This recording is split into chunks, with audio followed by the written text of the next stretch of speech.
আমি আমার স্বামীকে প্রায়ই দেখতে পাই। না স্বপ্নে না, সরাসরিই। সে আমাকে দেখা দেয়, কিন্তু আমার কাছে আসে না, কথাও বলে না। দূর থেকে আমাকে দেখে চলে যায়। সবাই বলে সে মৃত, ও নাকি মারা গেছে। বিস্ময়সূচক চিহ্ন। কিন্তু আমি জানি ও মরে যায়নি, ও বেঁচে আছে। আমার জন্য ফিরেও এসেছে। শুধু অভিমানের কারণে আমার সামনে ও আসে না। কারণ কথা ছিল, আমরা একে অপরের জন্য অপেক্ষা করব, সেখানে আমি ওর মৃত ঘোষণা শোনার পর পরিবারের চাপে পড়ে দ্বিতীয় বিয়ে করার সিদ্ধান্ত নিয়েছি। ওর অভিমান করাটা স্বাভাবিকই। আচ্ছা আঙ্কেল, আপনি কি ওকে একটু বলবেন যেন আমার সঙ্গে অন্তত কথাটা বলে? আমি ওকে বুঝিয়ে বলবো সবকিছু। ওকে আমি বলতে চাই, আমি এখনো ওকেই ভালোবাসি। ও যে মিশে আছে আমার আত্মায়। কি করে ভুলে যাই আমি? বলতে বলতে হু হু করে কেঁদে ফেলল পরন্ত। ডক্টর শফিক বিব্রত বোধ করলেন। মেয়েটার কান্না তার অন্তরে দাগ কাটছে। কত রোগী দেখেছে এতদিনের পেশায়, কিন্তু কেউই এভাবে আবেগজনিত কারণে কাঁদেনি। পরন্ত ক্ষণিকের ভেতরই নিজেকে সামলে নাক টেনে স্বাভাবিক কণ্ঠে বলল, আর আপনি তন্ময়কে বলে দিন, উনি যেন আমাকে আর বিয়ে করতে না আসে। উনার কারণে আজ আমার অভ্র ফিরে এসেও আমার সাথে কথা বলছে না। উনার প্রতি আমার অনেক রাগ। পৃথিবীতে কি মেয়ের অভাব? আমাকেই বিয়ে করতে হবে? পরন্তর কণ্ঠ বেয়ে রাগ ঝরে পড়ল। ডক্টর শফিক আবারও বিব্রতবোধ করলেন। মেয়েটি কত অবলীলায় সব বলে যাচ্ছে। সে একজন ডক্টর হয়েও তার ভেতরের জোরটা এখনো কাটেনি। তার উপর সম্পর্কে এই মেয়ে ওর ভাবি হয়। তন্ময় আর শফিক অনেক আগে থেকেই একে অপরের বন্ধু। শফিক বলল, মানসিক রোগে ভোগা সবারই এরকম মনে হয় ভাবি। আপনি একটু দু চোখ মেলে বাস্তবতা দেখুন। একদিন, দুদিন নয়, 4টা বছর হয়ে গেল, মিস্টার অভ্রর কোনো খোঁজ পাওয়া যায়নি। তার সবচেয়ে কাছের বন্ধু হিমেল শিউরলি ইনফর্ম করেছে, অভ্র মৃত। পানিতে ডুবে মরে গিয়েছে। তার লাশটাও ডুবুরিরা খুঁজে পায়নি। স্রোতে কোথায় ভেসে গিয়েছে কে জানে।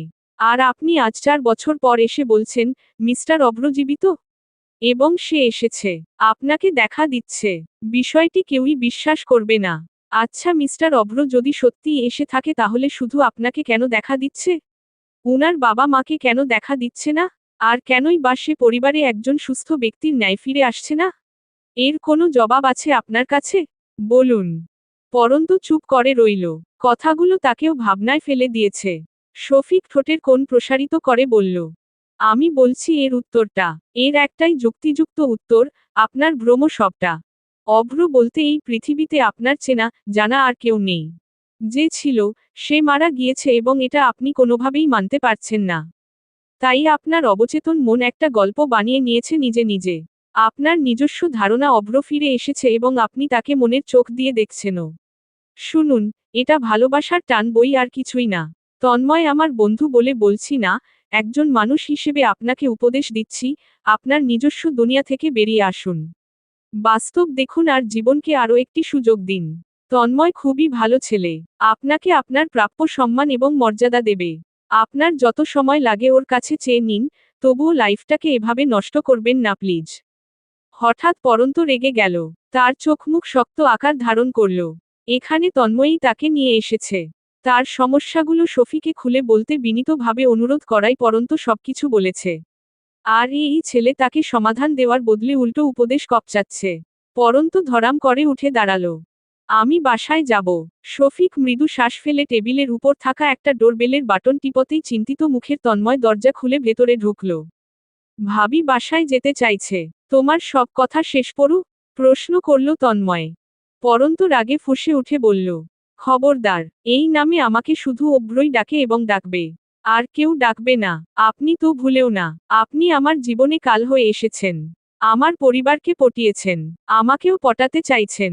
আমি তো এক মুহূর্তে আপনার জালে পা ফেলতেই যাচ্ছিলাম। ভাগ্যিস আমার অভ্র সঠিক সময়ে চলে এসেছে।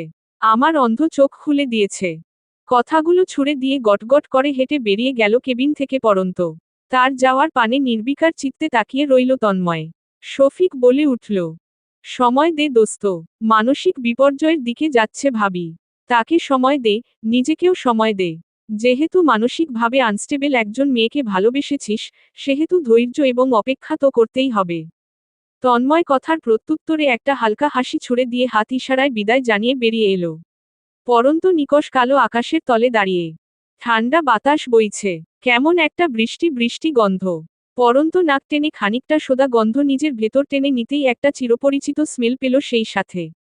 ঝট করে চোখ খুলে তাকালো পরন্ত। বিচলিত হয়ে পড়ল সঙ্গে সঙ্গে। এই স্মেল, এই গন্ধ, তার বড্ড চেনা। অভ্র, অভ্র তার আশেপাশেই আছে। কিন্তু কোথায়? পরন্ত উন্মাদের ন্যায় এদিক ওদিক তাকিয়ে অভ্রকে খুঁজতে লাগল। এরই ভেতর তন্ময় বাইরে এসে পরন্তকে অস্থির চিত্তে কিছু খুঁজতে দেখে নিজে উদ্গ্রীব হয়ে উঠল। কি খুঁজছ তুমি? কি হয়েছে পরন্ত? ছলছল চোখে পরন্ত তাকালো। অভ্র, আমার অভ্র আছে, এখানেই আছে। আমি ওকে অনুভব করতে পারছি। কিন্তু ও আসছে না আমার সামনে। ও রাগ করেছে, আর সেটা আপনার জন্য। মুহূর্তেই পরন্তর চোখমুখ পাল্টে ভয়ঙ্কর রাগী হয়ে উঠল। যেন সুযোগ পেলেই তন্ময়কে কাঁচা চিবিয়ে খেয়ে ফেলবে। বিচলিত বোধ করল তন্ময়। এগিয়ে গিয়ে পরন্তকে শান্ত করার চেষ্টা করল। ঠিক আছে, আমরা খুঁজে দেখব, আসো খুঁজি। এই এক কথায় শান্ত হয়ে গেল পরন্ত। লাল চোখজোড়ায় পানি চিলিক দিয়ে উঠল সঙ্গে সঙ্গে। তন্ময়ের ভেতরটা দুমড়ে মুচড়ে যাচ্ছে। তার প্রিয়তমার চোখ আজ অন্য কাউকে খোঁজে। যার চোখে সে ভালোবাসা দেখতে চেয়েছিল, সেই চোখে ভালোবাসাটা আছে ঠিকই, শুধু সেটা অন্যের জন্য। তার জন্য ছিটেফোঁটাও না। দীর্ঘশ্বাস গোপন করে পরন্তকে এদিক ওদিক খুঁজে দেখালো তন্ময়। কিছুই না পাওয়ার পর পরন্ত হতাশ, তন্ময়ের মুখে হাসি। একদিন না একদিন নিজের ভ্রমের কাছে নিজেই হেরে যাবে পরন্ত। সেদিন বুঝবে অভ্র বলে আর কেউ নেই এই পৃথিবীতে। কেউ নেই, বলেছিলাম। পরন্ত জবাব দিল না। তার চোখ দেখে মনে হচ্ছে এক্ষুনি কেঁদে ফেলবে। সেই সত্যি ঘ্রাণ পেয়েছিল অভ্রের। অভ্রর বুকে কত রাত মিশে ঘুমানো হয়েছে। সেই স্মৃতি আজও চোখের সামনে তরতাজা। আর সে কি না ভুলে যাবে অভ্রর শরীরের মাতাল করা গন্ধ? এ কি আদৌ সম্ভব? কথা বলছো না কেন? পরন্তকে চুপ করে দাঁড়িয়ে থাকতে দেখে জিজ্ঞেস করে তন্ময়। পরন্ত সে কথার জবাব না দিয়ে বলল, বাসায় যাব। রিকশা ডাকুন। আচ্ছা। মিনিটের মাথায় রিকশায় উঠে বাড়ির দিকে রওনা হয় তারা। যাওয়ার আগে আর একটিবার পেছনে ফিরে তাকায় পরন্ত। গেটের পেছনে যে ঝোপটা অবহেলায়, অযত্নে বেড়ে উঠেছে, অন্ধকারে সেদিকে চোখ যায় না। গেলে দেখতে পেত, কেউ একজন সবুজ চেক শার্ট পরে দাঁড়িয়ে রয়েছে। নাসরিন কপালে হাত রেখে উদাসীন ভঙ্গিতে বসে রয়েছেন। তার ভেতরটা জুড়ে শুধু হাহাকার। মেয়েটার কপালে বুঝি আর শান্তি হলো না। কত কিছুর বিনিময়ে একত্র হয়েছিল অভ্রর সঙ্গে। সেই অভ্র বিদেশ যাওয়ার 2 মাসের মাথায় পানিতে ডুবে মারা গেল। তার লাশটাও খুঁজে পাওয়া যায়নি। তার বন্ধু দেখেছিল ভাগ্যিস। নইলে কেউ কোনোদিন বলতে পারত না অভ্র কোথায়। কেউ কোনোদিন খুঁজেও পেত না হয়তো। মেয়েটা তারপর থেকে কেমন যেন হয়ে গেছে। মনমরা, চুপচাপ, একাকিত্ব তাকে গ্রাস করে নিয়েছে। শোকে শোকে পেটের বাচ্চাটাও হারালো। মৃত সন্তান প্রসব করেছিল 8 মাসের মাথায়। সব হারিয়ে নিঃস্ব পরন্ত আজও অভ্রকে নিয়ে বেঁচে থাকার স্বপ্ন দেখে। আফসোস, তার স্বপ্ন স্বপ্নই রয়ে যাবে। মা হয়েও নাসরিন কিছু করতে পারছেন না। কত বুঝিয়েছেন পরন্তকে, যা হয়েছে ভুলে গিয়ে জীবনে এগিয়ে যেতে। কিন্তু না, পরন্ত যেন ওই এক সুতোই আটকা পড়েছে। কোনো ক্রমেই বেরোতে পারছে না। তন্ময় ছেলেটা ভালো। কবে কোথায় পরন্তকে দেখেছিল কে জানে, নিজে থেকে এসে বিয়ের প্রস্তাব দিয়েছে। পরন্তর আগের বিয়ে, মৃত সন্তান প্রসব, সব সম্পর্কে জেনেও পিছোপা হয়নি। এই ছেলেটা চাইলে পরন্তকে ভালোবাসায় মুড়িয়ে দিতে পারবে। কিন্তু পরন্তটা তো রাজিই হচ্ছে না। যাও একটু নিমরাজি ছিল, তাও ইদানিং কিসব ছায়াটা দেখার ফলে ভেস্তে গেছে। অভ্রকে নাকি দেখে পরন্ত। কিভাবে দেখবে? আর তো কেউ দেখে না। সব মনের সৃষ্টি কল্পনা। পরন্তটা বুঝতেই চায় না। উল্লাসী এসে নাসরিনকে ডাক দিতেই নাসরিনের ধ্যান ভেঙে গেল। গোলগাল মুখের গর্ভবতী উল্লাসীকে দেখলে কিছুটা প্রাণ জুড়োয় তার। মেয়েটা তাকে কি এক মায়ার বাঁধনে আটকে দিয়েছে। সেখান থেকে বেরিয়ে আসা অসম্ভব। উল্লাসীর 6 মাস চলছে। যখন 2 মাস হয়েছিল, তখনই একদিন হঠাৎ করে পাপনের ফোন আসে। মিথুন উদ্দিন ছেলের কণ্ঠ শুনেই অস্থির হয়ে পড়েন। যখন জানলেন পুত্রবধূ গর্ভবতী, এবং সেই খবর জানানোর জন্যেই আজ এত বছর পর পাপন ফোন দিয়েছে, তখন তিনি এক প্রকার বগলদাবা করেই পাপন আর উল্লাসীকে ঘরে নিয়ে এলেন। পাপন অবশ্য আসতে চায়নি, ওখানে ভালো ব্যবসা জমিয়ে নিয়েছিল ততদিনে। পাপনকে অনেক বছর বাদে দেখার পর মিথুন উদ্দিন অবাক। মুখ ভর্তি ঘন দাড়ি, বিনম্র কণ্ঠস্বর, আদব কায়দা মাথা থেকে পা পর্যন্ত ভরপুর। মেয়েটা তার ছেলেকে কি সুন্দর পরিবর্তনে রূপান্তরিত করেছে। এরপর থেকেই উল্লাসীর প্রতি আলাদা স্নেহ কাজ করে মিথুন উদ্দিনের। যখন ভরা পেট নিয়ে তাকে চা বানিয়ে দেয় নিজ হাতে, তখন আনন্দে তার চোখে পানি চলে আসে। শুধু পরন্তকে দেখলে সেই আনন্দটুকু দপ করে নিভে যায়। শুকিয়ে এতটুকুন হয়ে গেছে, চোখের নিচে কালি, বাসি মুখ, কতদিন চুলে চিরুনি চালায় না, খায় তো খায় না, গোসলের ঠিক নেই, এক কথায় ধীরে ধীরে মানসিক ভারসাম্যহীন হয়ে যাচ্ছিল পরন্ত। ঠিক তখনই তন্ময় এসে পরন্তকে চাইলে বাড়ির কেউই না করেনি। শুধু বড় চাচি ঘরের ভেতর মুখে কুলু পেটে বসে রয়েছিলেন। তিনিও এক প্রকার মানসিক ভারসাম্যহীন ব্যক্তি হয়ে যাচ্ছেন। ছেলে হারানোর শোক কম কিসে? হাসিতে ভরপুর পরিবারটি আজকি থেকে কি হয়ে গেল? মিথুন উদ্দিন শুধু দীর্ঘশ্বাস ফেলেন এসব ভেবে ভেবে। তার কোনো কিছুই ভালো লাগে না। ইচ্ছে করে সব ছেড়ে ছুড়ে চলে যেতে যেদিকে দু চোখ যায়। আম্মা, খাবেন না? প্রশ্ন করে উল্লাসী। নাসরিন প্রত্যুত্তরে পাল্টা প্রশ্ন করলেন। পরন্ত এসেছে? না আম্মা, এখনো পৌঁছায়নি। আমি ফোন দিয়েছিলাম, আপা বলল, আসতেছে। ও আসুক আগে, তারপর খাই। আপনার ওষুধ? ওষুধ দিয়ে আর কি হবে রে মা? যেদিন আমার মেয়েটার কপালে সুখ এসে ধরা দিবে, সেদিন আমি সম্পূর্ণ সুস্থ হয়ে উঠব। এসব ওষুধে কিচ্ছু হবে না। নাসরিনের কথায় উল্লাসীর মন ভার হয়ে আসে। সে আসার আগেই অভ্র ভাই মারা গিয়েছিল। পরন্তকে উদ্ভ্রান্তের ন্যায় পেয়েছিল এসে। সেই থেকে দেখে যাচ্ছে, কষ্টই লাগে তার। কিভাবে কি হয়ে গেল, আজও কেউ হিসেব করে বুঝে উঠতে পারে না। পাপনটা প্রায় রাতে তাহাজ্জুদে কাঁদে নীরবে। পরিবারের এমন কষ্ট তার ছোট্ট প্রাণে সহ্য হয় না যে। উল্লাসী ভরসা দেয়, আশ্বাস দিয়ে বলে, সব ঠিক হয়ে যাবে।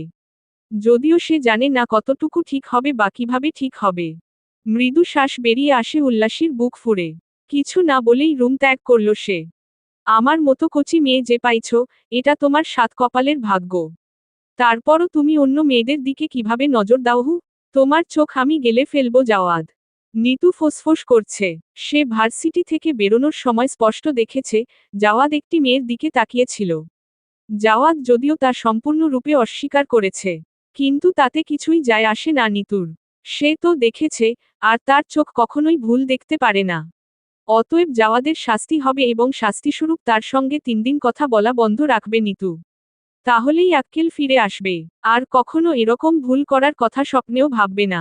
হু হো। নিতু জাওয়াদকে কোনো কিছু বলার সুযোগ না দিয়েই হাঁটা দিল। একদম রাস্তার মাঝখান বরাবর। পেছনে থেকে বেশ কয়েকবার জাওয়াদ উচ্চ শব্দে ডেকে উঠল। নিতু শুনেও দাঁড়ালো না। তার মেজাজ বিগড়ে দিয়েছে এই পাঠাটা। 4 বছর হতে চলল সম্পর্কের। অথচ এখনো বাড়িতে অবধি বলতে পারল না। ওদিকে তার বয়স হু হু করে বেড়ে যাচ্ছে। আর দিন দেরি হলেই, বাচ্চা কাচ্চা না হয়ে নাতি নাতনি দেখার বয়স হয়ে যাবে। তবুও মুখে কুলু পেটে থাকে সব সময়। নিতুর এইবার টার্মটা শেষ হোক, নিজেই যাবে জাওয়াদের বাড়ি। বলবে তাদের দীর্ঘদিনের সম্পর্কের কথা। মানবে না মানে কি? মানতেই হবে। নিতু ওত সহজ মেয়ে না। প্রেম করল, বিয়ে করবে না, আর কেঁদে কেটে বুক ভাসাবে? No, never. দরকার পড়লে গলাটা নামিয়ে দেবে জাওয়াদের। তবুও জাওয়াদকে তার চাইই চাই। দরজায় ধরাম ধরাম করাঘাত। পরন্তর মেজাজ খিচে গেল। এত রাতে কে? মাত্রই চোখটা লেগেছিল, অমনি ঠক ঠক শব্দ। পরন্ত দরজা খুলতেই নাসরিনকে দেখতে পেল। নাসরিনের কপালে সূক্ষ্ম সূক্ষ্ম ভাঁজ, মেয়ের উপর ক্ষেপে রয়েছেন তিনি। তুই ভাত খাসনি কেন? পরন্ত জবাব না দিয়ে বিছানায় শুয়ে পড়ল। এমন একটা হাবভাব যেন শুনতাই পায়নি মায়ের কথা। নাসরিন ফের বললেন, কি হলো? কিছু জিজ্ঞেস করছি তো আমি, নাকি? খিদে পায়নি, তাই খাইনি। এখন যাও, ঘুমাবো। কটকট করে কথাটি বলে পাশ ফিরে শুলো পরন্ত। ইদানিং কাউকেই তার সহ্য হয় না। একা থাকতে ইচ্ছে করে সব সময়। জাগতিক কোনো কিছুই তার ভালো লাগে না। সবকিছু থেকে মন উঠে গেছে। নাসরিন সশব্দে দীর্ঘশ্বাস ফেললেন। বুক ভেঙে কান্না পাচ্ছে তার। কেন পরন্ত বাস্তবতা বুঝতে চায় না? কত মেয়ে স্বামী হারিয়ে দ্বিতীয়বার জীবনে এগিয়ে যায়। পরন্ত কেন পারে না? কিসের টান এত? এই টানের সুতো কই? সেটা পেলে নিমিষেই ছিঁড়ে ফেলবেন নাসরিন। মেয়েটাকে এভাবে ধুকে ধুকে মরতে দেখতে পারছেন না তিনি। পরন্তর শিয়েরে বসলেন নাসরিন। তারপর মাথায় আলতোভাবে হাত রাখতেই পরন্ত ছাদ করে উঠল। তোমার আহ্লাদ আমার সহ্য হচ্ছে না। যাও তো এখান থেকে। নাসরিন হু হু করে কেঁদে ফেললেন। পরন্ত নিভল একটু। গলার স্বর খানিকটা মোলায়েম করে বলল, আম্মু, আমাকে একা থাকতে দাও প্লিজ। তুমি জানো আমি এখন কোনো কিছুই সহ্য করতে পারি না। কাউকে না। তবু কেন আসো আমার কাছে? এসে কেন কষ্ট পাও? তোমাদের কষ্ট দিতে আমার ভালো লাগে না। বাট তোমরা শুনলে তো। তুই আমার মেয়ে, আমার পেটে ধরা ধন। তোকে 10 মাস এই পেটে রেখে যুদ্ধ করে পৃথিবীতে এনেছি। আর আজ আমি আমার মেয়ের কাছে আসতে পারবো না? এত পাষাণ তুই কবে থেকে হলিরে পরন্ত? কাঁদতে কাঁদতে বললেন নাসরিন। কথাগুলো এক প্রকার বিলাপে পরিণত হলো তার। পরন্ত কি যেন বলতে গিয়েও বলল না। উত্তপ্ত নিঃশ্বাস ফেলে মিয়ে যাওয়া গলায় বলল, আমি ঘুমাবো আম্মু। নাসরিন বুঝলেন তাকে চলে যেতে বলা হচ্ছে। তিনি কান্না থামাতে পারলেন না। কাঁদতে কাঁদতেই উঠে রুম ছেড়ে বেরিয়ে গেলেন। বারান্দার শেষ মাথায় উল্লাসী খোলা হাওয়ার টানে দাঁড়িয়েছিল। কিন্তু শাশুড়িকে এভাবে কাঁদতে দেখে সে অবাক হলো না, বরং দুঃখ পেল। এটা নতুন কিছু নয়। সপ্তাহে 3-4 বার পরন্তর রুম থেকে কান্নাকাটি করে বের হন তিনি।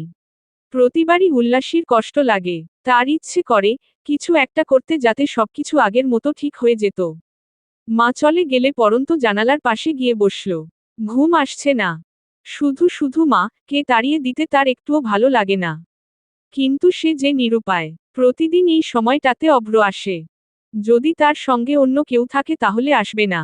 পরন্ত যখন একা থাকে তখনই অভ্রকে দেখতে পায়। উত্তরের এই জানালা দিয়ে নিচে তাকালে এক টুকরো খোলা মাঠ। সেই মাঠে একটা অবয়ব দাঁড়িয়ে থাকে। না বোঝা যায় চোখ মুখ, না চেহারা। তবুও পরন্ত জানে ওটা অভ্র। তাকে দেখতে আসে। পরন্ত সে সময়টা গ্রিলে মাথা ঠেকিয়ে নীরবে কেঁদে যায়। তার কান্না দেখে অভ্র একটু যদি দয়ামা হয়। সে যদি ফিরে আসে তার কাছে। কিন্তু অভ্রর দয়ামা হয় না কোনো কালেই। কতক্ষণ পরন্তকে এক নজরে দেখে তারপর ধীর পায় কোথাও একটা চলে যায়। পরন্তর ইচ্ছে করে পিছু নিতে। কিন্তু কেন যেন নিতে পারে না। কি এক জোরতা তাকে গ্রাস করে নিয়েছে। তার একটাই ধ্যান ধারণা, অভ্রর অভিমান ভাঙাতে হবে। তাহলেই অভ্র ফিরে আসবে তার কাছে। আর এই অভিমান ভাঙানোর জন্য সে সব করতে পারবে। যদি তন্ময়কে খুন করে দূরে সরাতে হয়, তাহলে তাই করবে। তবুও অভ্রকে তার দরকার। বাতাসে ঘ্রাণ ভেসে এলো। পরন্তর ধ্যান ভেঙে যায়। সে অস্থির নয়নে এদিক ওদিক তাকিয়ে খুঁজতে লাগলে একসময় একটা কালো অবয়বের দিকে চোখ চলে গেল। শুরু হলো পরন্তর কান্না। তারা চোখ বেয়ে গাল ছুঁয়ে চিবুকে এসে মিশছে। গ্রিলে বার কয়েক মাথা লাগিয়ে নিজেকে নিজেই আঘাত করতে চাইল পরন্ত। শেষ ধাক্কাটা একটু জোরে লেগে যায়, পরন্ত ব্যথা অনুভব করে। বাম হাতে কপাল ধরলে আঙুলে রক্ত চলে আসে। মাথা ফেটে গেছে। পরন্ত সামনে তাকালো। কোথাও কোনো অবয়ব নেই। অভ্র চলে গেছে। তার কপাল ফাটা দেখে অভ্রর মায়া হলো না বুঝি। পরন্ত ধপ করে মেঝেতে বসে পড়ে একটা ছোট কাঁথা সেলাই করছে উল্লাসী। এই নিয়ে মোট 18টি কাঁথা সেলাই করা হয়েছে। পাপন বলেছে, আর লাগবে না। তবুও উল্লাসী নিত্য নতুন কাঁথা নিয়ে বসে। নিজের অনাগত সন্তানের জন্য সব ধরনের প্রস্তুতি নিয়ে রাখতে চায় সে। পাপন অন্য রুম থেকে এশার নামাজ আদায় করে আসলো। দরজা আটকে দিয়ে মাথা থেকে টুপিটা খুলতে খুলতে বলল, আবারও? উল্লাসী ঠোঁট বাঁকায়, জবাব প্রদান করল না। পাপন অল্প একটু হাসে। আর দিন পর মা হতে যাচ্ছ, অথচ বাচ্চামো এখনো গেল না। এতগুলো কাঁথা দিয়ে করবেটা কি? ছেলের সঙ্গে সঙ্গে তুমিও ব্যবহার করবে নাকি? করলে করব, তাতে তোমার কি? নাকি তোমার জ্বলতেছে? তোমার লাগলে তুমিও নিও। আমার দরকার নাই। তুমি আর তোমার ছেলের গোডাউনেই ভরো। পাপন শুয়ে পড়ল। ঠোঁটে তার ফিচেল হাসি। মাঝে মাঝে নিজেকে ভীষণ সুখী মনে হয় তার। কিন্তু যখনই বাকি সবার কথা ভাবে আর চোখের সামনে নিজের বোনের এই অবস্থা দেখে, তখনই সবকিছু এলোমেলো হয়ে যায়। নিজেকে বড্ড অসহায় এবং ব্যর্থ মনে হয়। উল্লাসী কাঁথা পাশে রেখে পাপনের মুখের দিকে ফিরে তাকালো। প্রশ্ন করল, তুমি সবসময় ছেলের কথা কেন তুলো?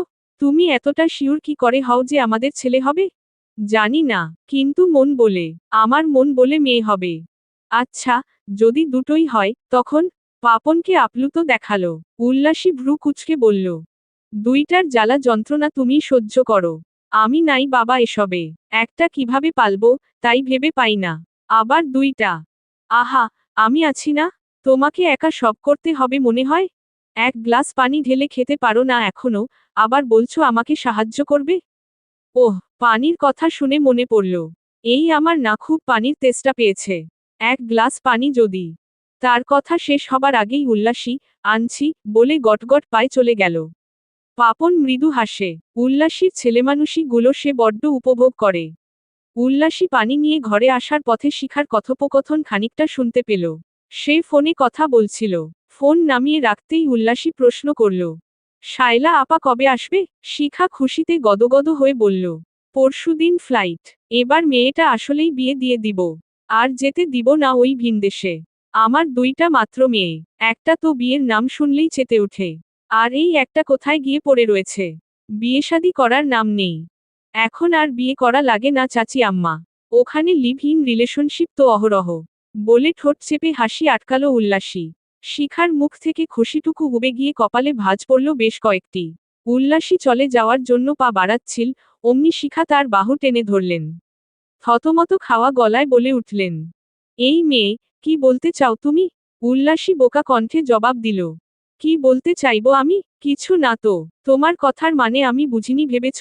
শোনো, আমার শায়লা মোটেও ওইরকমের না। ও ওখানে পড়াশোনা করতে গেছে। পড়া শেষ, এখন চলে আসবে। হুম, আমিও তো এটাই বলি চাচি আম্মা। পড়ালেখা করতে গেছে। মাঝে মাঝে ছেলেদের সাথে রাতের বেলা পার্টি করতে যায় এখানে ওখানে, আর সেসব ছবি তুলে ফেসবুকে আপলোড করে। এগুলা আর এমন কি? আপনি তো ফেসবুক চালান না চাচি আম্মা। এখন থেকে চালাবেন। তাহলে দেখতে পারবেন, শায়লা আপু কি পোড়াটাই না পড়ছে। আমার কথায় দুঃখ পাবেন না চাচি আম্মা। আপনার ভালোর জন্যেই বললাম। আমি চাই না আপনি অজ্ঞাত থাকুন আপনার মেয়ের কর্মকাণ্ড থেকে। পরে একটা দুর্ঘটনা ঘটিয়ে ফেললে আপনিই মুখ দেখাতে পারবেন না। হরবর করে কথাগুলো বলে মিষ্টি করে হাসি ছুড়ে দিল উল্লাসী। আসি, বলে ফের পা ফেলতে গেলে শিখা কাচুমাচু ভঙ্গিতে বলল, আমাকে ফেসবুক চালানো শিখিয়ে দিও তো। উল্লাসী মুচকি হাসল, মাথা কাত করে, হ্যাঁ, বলে চলে এলো ধীর পায়। এই বাড়িতে এসেই বুঝেছে, সবাই যেমন তেমন হলেও শিখাটা মোটেও সোজা না। এই মহিলাই সব খারাপের পেছনে মূল কাঠিটা নাড়িয়ে দেন। তাই একে একদম ঢিল দেয় না উল্লাসী। তারটা সে খায় বা পড়ে না যে ভয় পেয়ে চলতে হবে উল্লাসীকে। প্রতিটি কথায় সত্য এবং যুক্তিযুক্ততা দেখিয়ে শিখাকে বুঝিয়ে দিয়েছে উল্লাসী, সেও সহজ মেয়ে নয়। আসার পথে পরন্তর রুমটা ক্রস করার সময় ভেতর থেকে ধূপধাপ শব্দ শুনতে পেলে থেমে গেল উল্লাসী। পরন্ত আগে বাবা মায়ের সঙ্গে এক ফ্ল্যাটে থাকলেও এখন আলাদা রুম নিয়েছে উত্তর দিকে। একা থাকতে পছন্দ করে বিধায় কেউ মানা করেনি। প্রায় তার ঘর থেকে কান্নার আওয়াজ, চেঁচানোর আওয়াজ, আর্তনাদের আওয়াজ পাওয়া যায়। মাঝে মাঝে ভাঙচুরও করে। তবে সেটা প্রথম প্রথম করত। আর অভ্রকে উদ্দেশ্য করে চেঁচিয়ে চেঁচিয়ে বলতো, কেন আমাকে ফেলে চলে গেলে তুমি? কি দোষ ছিল যে আমাকে দেওয়া কথা রাখলে না? ভঙ্গ করলে, আমি তোমার দাবি কখনো ছাড়ব না অভ্র। হাসরের ময়দানে তোমাকে জবাব দিতেই হবে। এরপর আস্তে আস্তে যখন একটু স্বাভাবিক হয় পরন্ত, তারপর থেকে কান্না বা আর্তনাদের আওয়াজ পাওয়া গেলেও ভাঙচুর করত না সে আর। আজ হঠাৎ এতদিন বাদে এরকম শব্দ আসছে কেন? উল্লাসী ঘাবড়ে গেল। হাতে ধরা কাচের গ্লাসটা একপাশে নামিয়ে রেখে সে দরজায় টোকা দিতেই দরজা খুলে গেল। দরজা খোলাই ছিল মূলত। উল্লাসী অবাক হয়ে ঘরের অবস্থা দেখল। মোটামুটি সব শেষ। শুধু খাটটাই ভাঙা বাকি। বালিশ ছিঁড়েফুঁড়ে তুলো ছড়িয়ে ছিটিয়ে দিয়েছে। ড্রেসিং টেবিলের বড় আয়না ভেঙে একাকার। তার চেয়েও বেশি অবাক হলো পরন্তর মাথা থেকে চুইয়ে চুইয়ে রক্ত পড়ছে দেখে। উল্লাসী এক পা ঘরের ভেতর দিতে না দিতেই পরন্ত চিৎকার করে উঠল, আসবে না, খবরদার আসবে না একদম। ও আমাকে ফেলে কেন চলে গেল? আমার মাথা ফেটে গেছে দেখে ওর মায়া হলো না কেন? আমি ওকে চাই। ওকে এনে দাও উল্লাসী। ওকে এনে দাও। উল্লাসীর বুক ধুকধুক করছে। এই ঘরটা একদম কোনায় বলে কেউ শুনতেও পায় না সহজে এখানে কি হচ্ছে। উল্লাসী দুরুদুরু বুক নিয়ে প্রশ্ন করল, কে দেখেছে? অভ্র। ও এসেছিল। ওই যে, ওই মাঠে। উল্লাসী দীর্ঘশ্বাস ফেলে বলতে নিল, এসব পরন্তর ভ্রম। অভ্র নেই, সে আর কোনোদিনই আসতে পারবে না। কিন্তু তার আগেই একটা অদ্ভুত ঘ্রাণ তার নাকে ভেসে এলো। এই স্মেলটা ভীষণ অচেনা। এই বাড়ির কেউ এই ধরনের পারফিউম ব্যবহার করে বলে তো মনে হয় না। তাহলে এই ঘ্রাণ কোথা থেকে পাচ্ছে উল্লাসী? মধ্য দুপুর, মাথার উপর মেঘলা আকাশ, বাতাস বইছে মৃদুমন্দ গতিতে, তবুও গরম কমছে না। মানুষের অবস্থা নাজেহাল, কুকুররা হা করে জিভ বের করে করে দৌড়াচ্ছে একটু পানির আশায়। এরকম আবহাওয়ায় মানুষের ভেতরে বিরক্তিবোধ জন্ম নেয়, অথচ উদ্দিন বাড়িতে আজ যেন আনন্দের মেলা বসেছে। সকাল থেকেই সবার হই হুল্লোড়, রমরমা পরিবেশ, বাড়তি আয়োজন। কারণ একটি, বিগত 4টি বছর পর শায়লা দেশের মাটিতে পা রাখতে যাচ্ছে। শিখা তো দফায় দফায় কাঁদছেন মেয়ের আগমনের খুশিতে। নাসরিন, বড় চাচি, সবাই সবার শোক ভুলে গিয়ে আয়োজন করছেন শায়লাকে আমন্ত্রণ জানানোর জন্য। শুধু পরন্তই দরজা এঁটে চুপচাপ বসে রয়েছে। হাঁটুর উপর মুখ গুজে ভাবতে লাগলো অভ্রর কথা। এরকম একটা মুহূর্ত তার জীবনেও আসতো, যেদিন অভ্র ফিরে আসতো বিদেশ থেকে। অথচ কি হয়ে গেল? যদি জানতো এমনটা হবে, তাহলে কোনোদিন অভ্রকে বিদেশে যেতে দিত না পরন্ত। তৎক্ষণাৎ পরন্তর মনের ভাবনাগুলো বদলে গেল। অভ্র তো ফিরেই এসেছে। অভিমানের কারণে তালবাহানা লাগিয়েছে। দূরে সরে আছে। সেও যে বেশি দিনের জন্য নয়, বোঝে পরন্ত। তবুও মন সয় না। বাধা তো নেই, তবুও কেন এই দূরত্ব? কিসের অভিমান? একবার সামনাসামনি এসে জানুক আসল সত্যতা।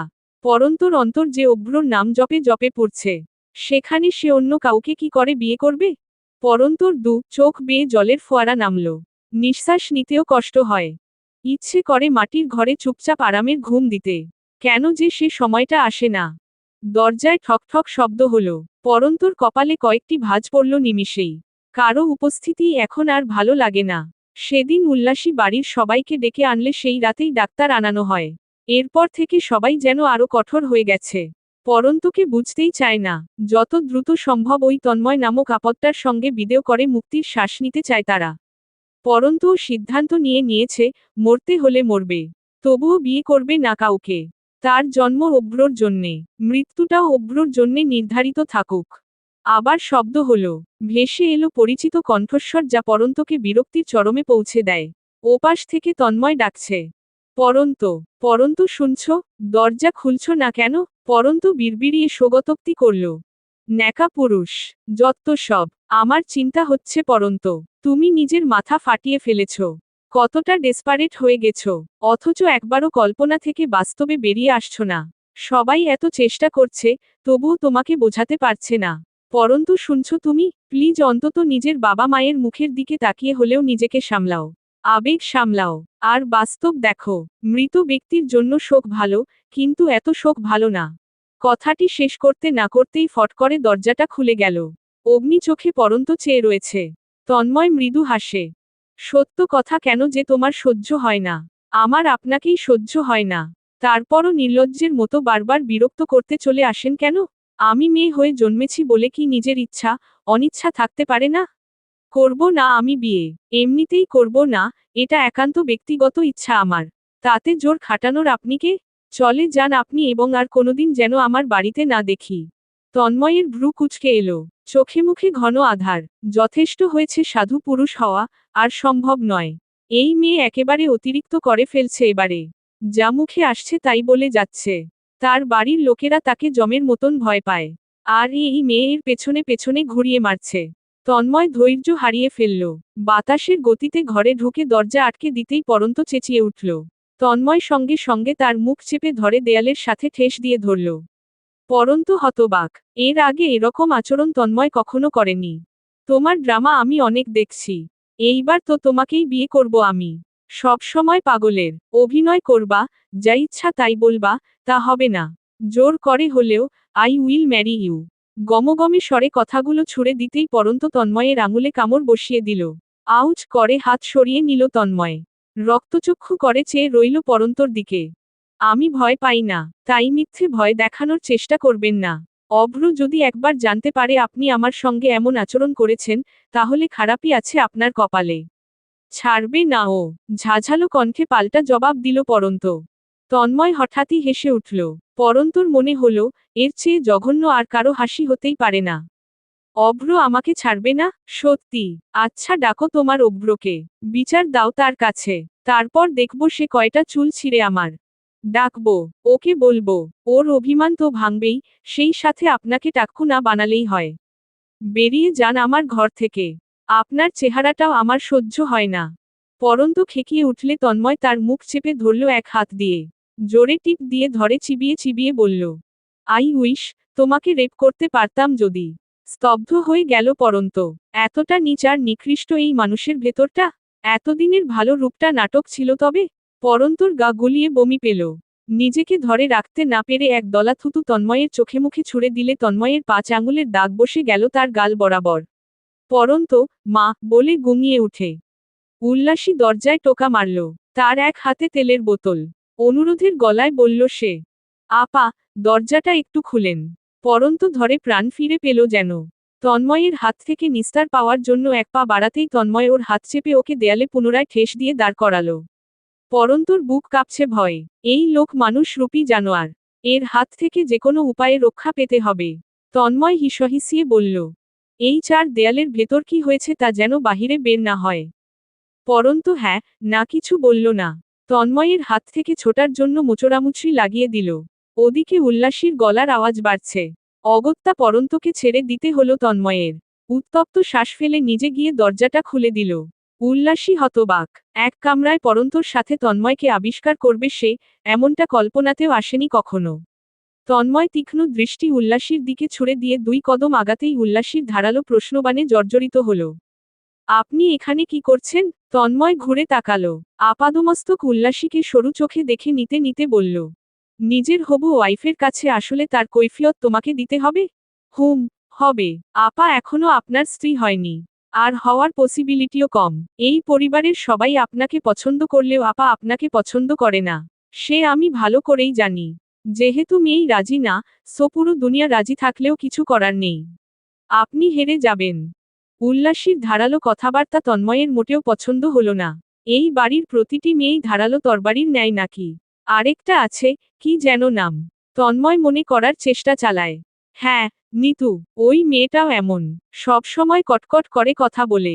জিজু হিসেবে একটা মশকরা করলেও চোখ রাঙিয়ে সাবধান বার্তা দেয়। তন্ময় কপালের ভাঁজ মসৃণ করল। এক ভ্রু উঁচিয়ে বলল, আচ্ছা, ওটা পরেই দেখা যাবে বিয়ে হবে কি হবে না। আগে আগে কথা বলাটা আমি খুব অপছন্দ করি। আপনার পছন্দ অপছন্দে আমার যায় আসে না। আপনি এই বাড়ির কেউ নন যে আপনার মন জুগিয়ে চলতে হবে আমার। ইনফেক্ট, আপনার এই নোংরামির কথাটা যদি বাড়ির বড়রা জানতে পারে, তাহলে বিনা নোটিশে বারবার আসা যাওয়াটা না বন্ধ হয়ে যাবে একেবারে। বুঝলেন? এবার তন্ময় হকচকিয়ে গেল। উল্লাসীকে আর হেলায় ফেলায় নিতে পারছে না।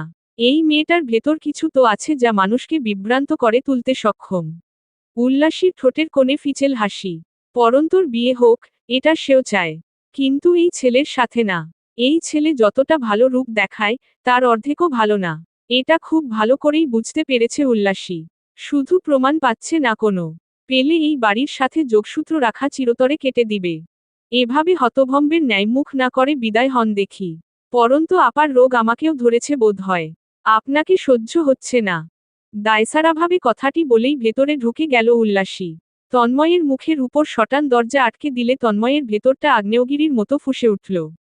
হাতের কানি আঙুল সাইজের পুচকে মেয়ে, অথচ ভাব দেখো। কথার ছিঁড়িও বাকি। তন্ময় মনে মনে আওড়ালো, তোমাকেও আমি দেখে নিব উল্লাসী। কি দরকার ছিল ওত কথা বাড়ানোর? পরে আম্মাকে উল্টাপাল্টা বললে আম্মা তোমার উপরই রাগ ঝাড়ত উল্লাসী। আম্মাকে তো একেবারে পটিয়ে নিয়েছে হারামজাদাটা। চিবিয়ে চিবিয়ে বলল পরন্ত।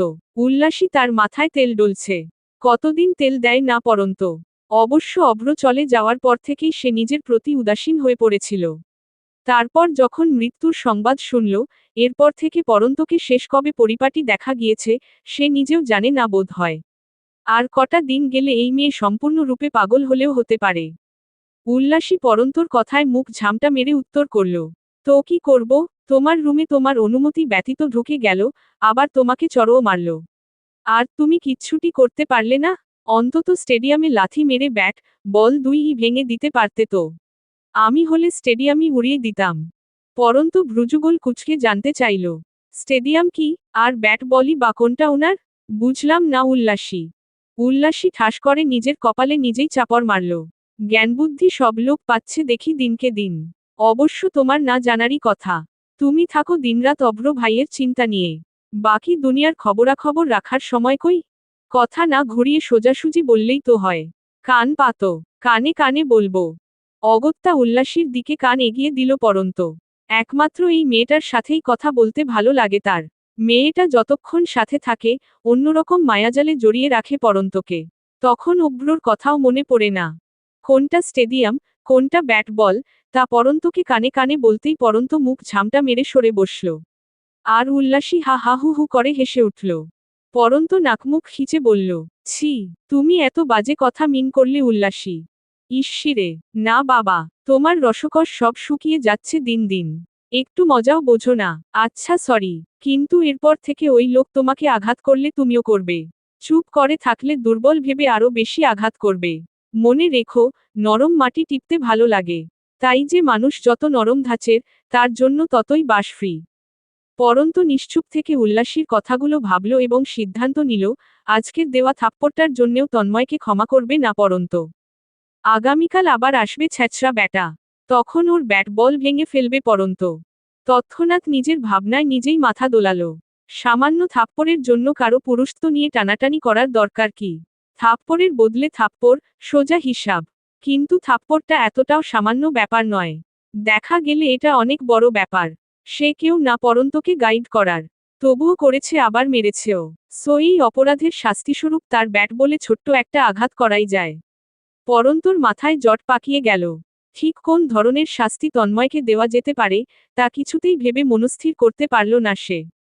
চোখে রোদ চশমা, পরনে নেভি ব্লু জিন্স, একটা টকটকে লাল কুর্তি। এক হাতে ভীষণ ভালো দেখানো ওয়াচ, অপর হাতে কয়েক গাছি চুড়ির ন্যায় দেখতে কিছু। মুখে যে মেকআপ করেছে তা বোঝা গেলেও খারাপ লাগছে না মোটেও। উল্টো শায়লার প্রতি আকর্ষণ বেড়ে যাচ্ছে। শিখা মেয়ের দিক থেকে চোখই সরাতে পারলেন না। বিদেশের হাওয়া বাতাস গায়ে লাগিয়ে শায়লার রূপ তরতর করে বেড়েছে। আগের শায়লার রূপ সুন্দর থাকলেও এখনের শায়লার রূপ ভয়ঙ্কর সুন্দর। শিখা বারে বারে ফাঁকা ঢোক গিললেন। এই মেয়ের জন্য একটা রাজপুত্র জোগাড় করতে হবে। শায়লা সবার সঙ্গে হাই হ্যালো করে করে কথা চালিয়ে গেল অনেকক্ষণ। সালামটা অবধি দিল না। এ কি অধঃপতন তার! নিতু আড়ালে মুখ ভেঙচি কেটে সরে গেল। শায়লা আসাতে তার খুশি যতটুকু ছিল, তার পুরোটাই নাই হয়ে গেছে। সে সোজা ছাদে চলে গেল জাওয়াদের সঙ্গে ফোনে কথা বলার জন্য। সকাল থেকে 100টারও বেশি ফোন দিয়েছে জাওয়াদ। অনেক হয়েছে, এবার বেচারাকে ঠান্ডা করা দরকার। শায়লা চোখ থেকে চশমা খুলে এদিক ওদিক তাকালো, যেন কাউকে খুঁজছে। কিন্তু কাঙ্ক্ষিত ব্যক্তিকে দেখতে না পেয়ে সে প্রশ্ন করল, পরন্ত কই? ওকে দেখছি না যে। নাসরিন বিষণ্ণ গলায় বললেন। অভ্র চলে যাওয়ার পর থেকে ও অন্যরকম হয়ে গেছে রে শায়লা। ঘর থেকেই বের হতে চায় না। কারো উপস্থিতি সহ্য করতে পারে না। সারাক্ষণ রুমের দরজা আটকে বসে থাকে। তুই এসেছিস শুনেও কোনো প্রতিক্রিয়া নেই ওর মনে। নিজের রুমে বসে আছে। ওহ, ওর অবস্থা এতটা খারাপের দিকে, আর তোমরা আমাকে জানাওনি। আমি দেখছি। এখন যখন এসে গেছি, তখন আর চিন্তা করিও না কেউ। ওকে আমি সুস্থ করেই তুলব। আর তাতে তোমাদের সবারও সাহায্য প্রয়োজন। নাসরিনের চোখে জল চলে এলো। কেউ তার ভেতরে আবারও আশার বাতি জ্বালিয়েছে। ভবিতব্য কি, কেই বা জানে। তবুই মানুষ তো আশাতেই বাঁচে। নাসরিন শায়লার কাঁধে হাত রেখে বললেন, যত ধরনের সাহায্য প্রয়োজন করব। তুই শুধু আমার মেয়েটাকে সুস্থ করে তোলো মা। ওর এই অবস্থা আমার আর সহ্য হয় না রে মা। নাসরিন ফুপিয়ে কেঁদে উঠলেন। শায়লা নাসরিনকে আশ্বস্ত করল। তারপর ফ্রেশ হয়ে পরন্তর ঘরের দিকে পা বাড়ালো। পথিমধ্যে ভরা পেটের উল্লাসীর সঙ্গে দেখা হয়ে গেল শায়লার। উল্লাসীকে আগে থেকে চিনলেও কখনো সখ্যতা গড়ে ওঠেনি। আসার পর উল্লাসী তাকে সালাম জানিয়েছিল, সে উত্তর দিয়েছে। কথোপকথন এইটুকুই। উল্লাসী শায়লাকে দেখে থমকে দাঁড়ালো। ফ্যালফ্যাল চোখে চেয়ে রইল, যেন কিছু বলতে চায়। শায়লা নিজে থেকে জানতে চাইল, কিছু বলবে উল্লাসী? জি আপা। আপনি কি পরন্ত আপার ঘরে যাচ্ছেন? হ্যাঁ, এখন না গেলেই ভালো হয়। বিকেল টাইম তো, এই সময়ে আপা অভ্র ভাইয়ের কথা খুব বেশি মনে করে আর কাঁদে। তখন কেউ তাকে ডিস্টার্ব করলে সে প্রচুর রেগে যায়। আম্মাও এই সময়টায় পরন্ত আপার রুমে যায় না। শায়লা ঠোঁট চোখা করে হাসল। তাই, thank you for your kind information. But আমি যাব, আর এক্ষুনি যাব। এরপর দেখব কি হয় আর না হয়। কেমন? শায়লা মিষ্টি করে হেসে চলে গেল। উল্লাসী ভ্রু কুঁচকে তার যাওয়ার পানে তাকিয়ে রইল। শায়লার আচরণ তার কাছে ভালো লাগে না। একটা অহংকারী ভাব স্পষ্ট। অহংকারী বা দেমাগওয়ালা মানুষকে উল্লাসী মোটেও পছন্দ করে না। উল্লাসী ভাবনা থামিয়ে নিজের কাজে চলে গেল। দরজায় হালকা ধাক্কা দিতেই খুলে গেল। পরন্ত জানালার সাথে মাথা ঠেকিয়ে নিশ্চুপ দাঁড়িয়ে। তার দৃষ্টি সামনের খোলা মাঠটায় নিবন্ধ। অপেক্ষা করছে রাতের, কেননা রাত হলেই অভ্রর অবয়ব ওই মাঠে এসে বসে থাকে। পরন্ত সেই সময়টুকু খুব উপভোগ করে। এক পলক যে অভ্রকে দেখতে পারে, ওর উপস্থিতি বুঝতে পারে, এটাই তো অনেক কিছু। শায়লা নিঃশব্দে রুমে ঢুকে পুরো রুমটায় চোখ বুলিয়ে নিল। তারপর পরন্তকে হালকা কণ্ঠে ডেকে উঠল। কিরে পড়ু, আছিস ভালো? পরন্ত ভয় পেয়ে আঁতকে উঠল। সে শায়লার উপস্থিতি একেবারেই টের পায়নি প্রথমে। পেছনে ফিরে শায়লাকে উৎসুক চোখে চেয়ে থাকতে দেখে স্বস্তির দম নিল। তার মনটা আরো ঘন মেঘে ঢেকে গেল হঠাৎ করেই। শায়লা কপালে ভাঁজ ফেলে বলল, রিল্যাক্স। এটা আমি। ভূত না। কে? কেমন আছো? ভালো। তুই কেমন আছিস? যদিও দেখে মনে হচ্ছে না যে তুই ভালো আছিস। পরন্তু জবাব দিল না। জানালায় কি দেখিস? বলতে বলতে শায়লা এগিয়ে এসে জানালায় উকি দিয়ে খোলা মাঠটা এক পলক দেখে নিল। তারপর পরন্তর দিকে তাকিয়ে মৃদু ধমকের সুরে বলল, চেহারার একই অবস্থা পড়ু। এরকম পাগলামি করলে চলবে কেমন করে? তুই কি ছোট মানুষ? শুধু নিজের কথাই ভেবে যাচ্ছিস। তোর কি অভ্রই সব ছিল? কাকা কাকি এরা কেউ না? তোর কারণে কাকির কি হাল হয়ে গেছে? আমি তো এসে অবাক হয়ে গেছি। মোটাসোটা ছোট কাকির চোখের তলায় কালি, গলার হাড্ডি ভেসে উঠেছে। তোরও একই অবস্থা। আমি জাস্ট ভেবে অবাক হই, তোর মতো এত জ্ঞানীগুণী মেয়ে কি করে এত দায়িত্বজ্ঞানহীন হতে পারে? তুই বড় মেয়ে, কাকার পাশে দাঁড়াবি, সংসারের হাল ধরবি। তা না, আচ্ছা মৃত্যুর উপর কারো হাত আছে কি পরন্ত? তুই বলতে পারবি, কবে কিভাবে মারা যাবি তুই? তুই মরলে এই পৃথিবী কি থেমে যাবে? আমরা থেমে যাব? বড় চাচিও নিজেকে সামলে নিয়েছেন, আর তুই কিনা শোকে শোকে পাগল হয়ে গেছিস? মায়ের চেয়ে মাসির দরদ বেশি দেখছি। পরন্তর গাল ফুলে গেল, নাকের পাটা ফুলে গেল। শায়লা চেয়ে চেয়ে দেখল শুধু। কিছু বলল না। একটা অবিশ্বাস্য চাহনি নিয়ে ক্ষণকাল পরন্তর দিকে তাকিয়ে থাকার পর ধীর পায়ে সরে এলো। দরজার কাছাকাছি এসে আবার থামল। পেছনে ফিরে পরন্তর দিকে তাকিয়ে বলল, হাতজোর করে অনুরোধ করছি, একটু বোঝার চেষ্টা করিস। সবকিছু এত সহজ না, আবার সবকিছু এত কঠিনও না। চাইলেই সব ভোলা যায়। আর তোকে তো অভ্রকে ভুলতে বলছে না কেউ। অভ্রর স্মৃতি সঙ্গে নিয়ে বেঁচে থাক তুই। কিন্তু স্বাভাবিকভাবে, এক ছাদের তলায় আর 10টা স্বাভাবিক মানুষের সাথে একটা পাগল কখনোই বাস করতে পারে না পরন্ত। এতে স্বাভাবিক মানুষগুলোও পাগল হয়ে যাবে পরন্ত। যে মরে যায় তাকে ভোলা যায় আপু। যে বেঁচে আছে, তাকে কি করে ভুলি আমি? শায়লা হতবুদ্ধির ন্যায় তাকিয়ে রইল। তুই বলতে চাইছিস, অভ্র বেঁচে আছে? হুম, আছে। ও প্রতিদিন এই মাঠে আসে। আমি ওকে দেখি, ও আমাকে দেখে। তারপর ও চলে যায়। আমার কাছে আসে না আপু। জোরালো কণ্ঠে কথাটি বলতেই শায়লাকে বিভ্রান্ত দেখালো। সে এগিয়ে আরও একবার মাঠটিকে আগাগোড়া পরখ করে নিল। তারপর চিন্তিত গলায় বলল, তুই শিউর পড়ু? 100 ভাগ। শায়লা উপর নিচ দুইবার মাথা ঝাঁকিয়ে প্রশ্ন করল, কয়টায় আসে? রাতে, যখন মাঠ একদম খালি থাকে। তখন। আচ্ছা, আমি আজকে তোর সাথে তোর রুমে থাকব। আমিও দেখব কোন অভ্র আসে এখানে। পরন্তু খুশি হল। যাক, এই প্রথম কেউ তো তাকে বিশ্বাস করল। সে হাসিমুখে রাজি হয়ে গেল। শায়লা পরন্তকে আশ্বস্ত করে ঘর ছেড়ে বেরিয়ে গেল। ফোনটা কানে ধরেই গম্ভীর স্বরে নিতু বলল, হ্যালো। ওপাশ থেকে জাওয়াদ মেজাজ দেখালো। তোমার সমস্যা কি নিতু? দুদিন পর পর এরকম করো কেন? আমাকে প্রতিবারই শুধু ভয় দেখানো। নিতু হাসি চেপে বিস্ময় প্রকাশ করে বলল, তুমি আমার উপর চেঁচাচ্ছ জাওয়াদ? তা নয়তো কি করব? এইটুকুন পুচকে একটা মেয়ে তুমি, অথচ তোমার ভয়ে আমাকে তটস্থ থাকতে হয় সব সময়। এটা কোনো কথা বলো? হইছে, এটাই ফ্যাশন ব্রো। বয়ফ্রেন্ডরা ভেজা বিল্লি হয়ে থাকবে গার্লফ্রেন্ডদের কাছে। রিয়েলি? এটা কে বলেছে তোমাকে? কোনো কিতাবে এমনটা লেখা আছে নিতু? না, নেই। এটা নিতুর ডিকশনারিতে লেখা অনলি। মানলে মানো, না মানলে ফুটো। নিতু হাসি আটকালো। জাওয়াদকে আর একটু বাজিয়ে দেখবে সে। জাওয়াদকে জ্বালাতন করতে ভীষণ আরাম লাগে, মজা পাওয়া যায়। কিন্তু নিতুর আরাম অথবা মজা কোনোটাই জাওয়াদের কাছে সহ্য হচ্ছিল না বিধায়, সে ফট করে বলে বসল, ওকে ফুটলাম। এত চাপের রিলেশন আমার লাগবে না। রাখছি। নিতু ভ্যাবাচ্যাকা খেয়ে গেল। জাওয়াদ তো এত ফটর ফটর এর আগে কখনো করেনি। নিতু অবিশ্বাস্য গলায় বলল, কি বললে তুমি? Seriously relation breakup? হ্যাঁ, হ্যাঁ, হ্যাঁ। তুমি ফুটতে বলছো না? আমিও ফুটলাম। এবার তোমার ডিকশনারির নতুন নতুন নিয়মকানুন নিয়ে তুমিই থাকো।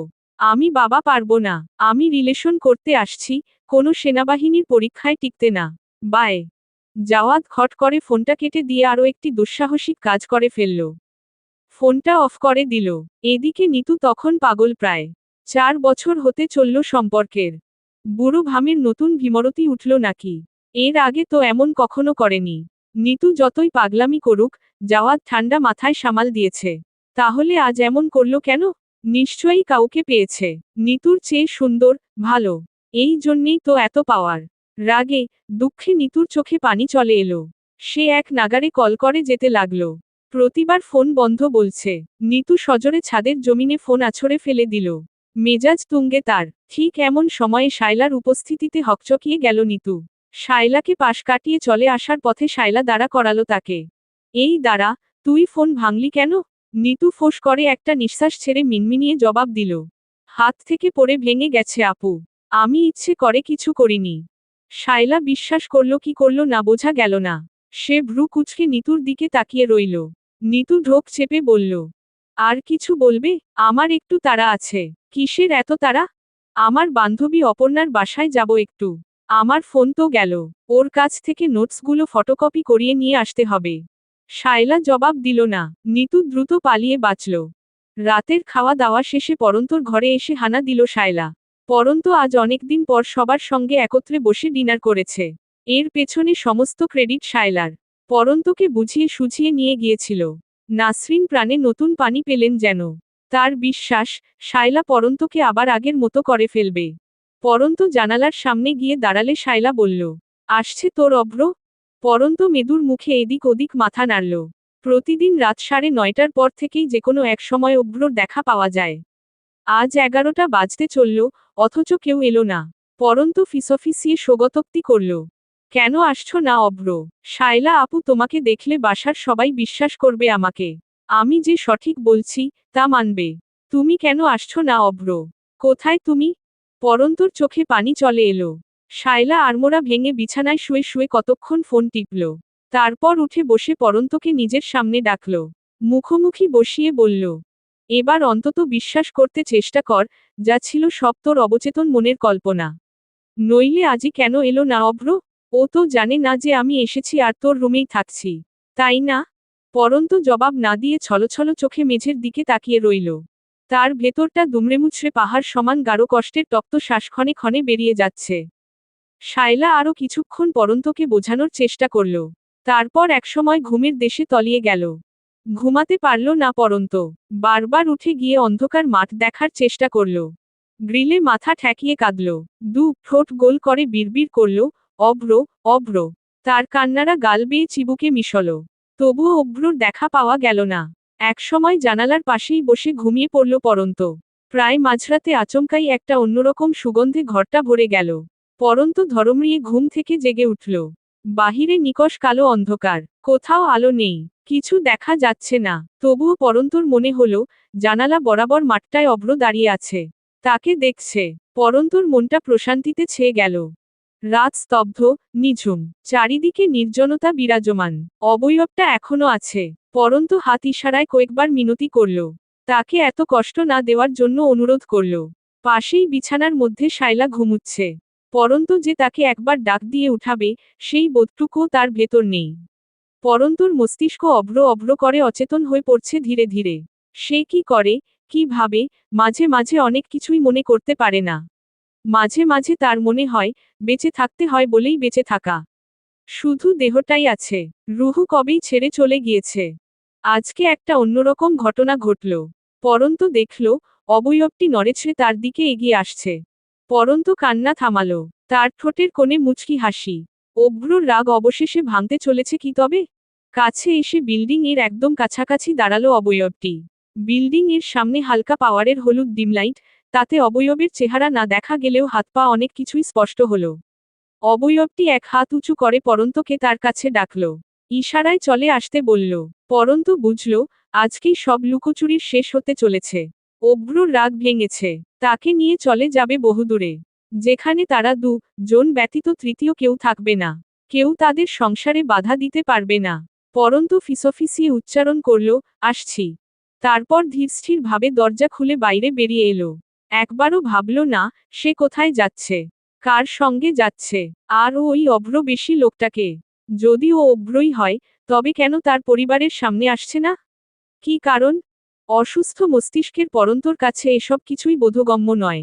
অভ্রতে এমনভাবে মজে গিয়েছে সে যে বাস্তবতাকে জীবন থেকে আলাদা করে ফেলেছে পুরোপুরি। অভ্রর সঙ্গে একটি সুন্দর সংসার গড়ে তোলার স্বপ্নে বিভোর পরন্ত ঘুণাক্ষরেও কল্পনা করেনি কত বড় বিপদের ভেতর পড়তে চলেছে কিছু সময়ের মধ্যেই। শায়লা আড়মোড়া ভেঙে উঠে বসল। ঘুমে ঝিমিয়েছে এতক্ষণ, তবুও চোখজোড়া বহু কষ্টে খুলে রেখেছে শুধুমাত্র পরন্তর জন্য। পরন্তর হাবভাব কি, কি করে সে একা জেগে জেগে, তার সবকিছু অবলোকন করেছে শায়লা। এই যে একটু আগে পরন্ত চোরের ন্যায় চুপি চুপি বেরিয়ে গেল ঘর ছেড়ে, এটাও শায়লা খেয়াল করেছে। কিন্তু পরন্তকে আটকায়নি। পরন্ত কোথায় গেছে, কার সঙ্গে গেছে তার সবটাই শায়লা জানে এবং এটা শায়লার হুকুমেই ঘটছে। সুতরাং পরন্তকে আটকানোর কোনোই মানে হয় না। এবার শায়লা ঘুমুবে। শান্তির ঘুম ঘুমাবে। পথের মাঝখানের কাটা চলে যাচ্ছে। খুব দ্রুতই অভ্র দেশে ফিরে আসবে। তারপর অভ্রকে নিজের করে পেতে আর কোনো বাধা থাকবে না। শায়লা আনমনেই মৃদু হাসল। নিজের বুদ্ধির তারিফ করতে হয়। ঘুমানোর আগে আগন্তুককে একটা ফোন করে পরন্তর খবরাখবর নিল শায়লা। আগন্তুক জানালো, ভোর হতেই পরন্তর লাশ ভেসে উঠবে মাঠের সামনের ছোট্ট পুকুরটায়। সবাই ভাববে, মাথা পাগল পরন্ত অভ্রর শোকে নিজের জীবনটা দিয়ে দিয়েছে। কেউ জানবে না, অভ্রর রূপে অন্য একটি ছেলে এতদিন শায়লার আদেশে পরন্তকে দেখা দিত। ধীরে ধীরে পরন্তকে আরও অসুস্থ বানিয়ে আজ ইশারায় ডেকে নিয়ে চলে গেল তাকে মৃত্যুর দুয়ারে পাঠিয়ে দেওয়ার জন্যে। শায়লা হাই তুলল। তার বড্ড মাথা ধরেছে। এখন একটা শান্তির ঘুম দেওয়াই যায়। সকালে উঠে না হয় মরাকান্না কাঁদা যাবে। শায়লার ঘুম ভাঙল শিখার ডাকাডাকিতে। শায়লা হাত দিয়ে চোখ ডলতে ডলতে ঘুম থেকে জেগে উঠল। শিখা নাকমুখ কুঁচকে রয়েছেন। নিজের ঘর থাকতে পরন্তর ঘরে এসে ঘুমানোর মানে হয় কোনো। ঘরটা কি পরিমাণ নোংরা হয়ে রয়েছে। একটা আষ্টে গন্ধ বিরাজমান। আবার পরন্তকে সুস্থ করে তোলার যে ভূত শায়লার মাথায় চেপেছে, সেটা নিয়েও ততটা খুশি নন তিনি। পরন্তকে পরন্তর মতো থাকতে দিলেই তো চলে। তিনি চান না শায়লা আর একটুও সময় অপচয় করুক। একটা ভালো পাত্র পাওয়া মাত্রই শায়লার বিয়ে নিয়ে ভাববেন তিনি। পাত্রর খোঁজও লাগিয়ে দিয়েছেন শিখা। শায়লা বিরক্তি ধরা গলায় বলল, কি মা, এভাবে ডাকাডাকি কেন? কি হয়েছে? শায়লা মনে মনে ভাবল, হয়তো পরন্তকে খুঁজে পাওয়া যাচ্ছে না বা পরন্তর লাশ পাওয়া গেছে তাই শিখা এভাবে চিল্লাচিল্লি করে উঠালেন তাকে। এই ভেবে শায়লা মনে মনে একটু স্বস্তিও পেল। বিদেশে অনেক ছেলের সঙ্গে মিশেছে সে।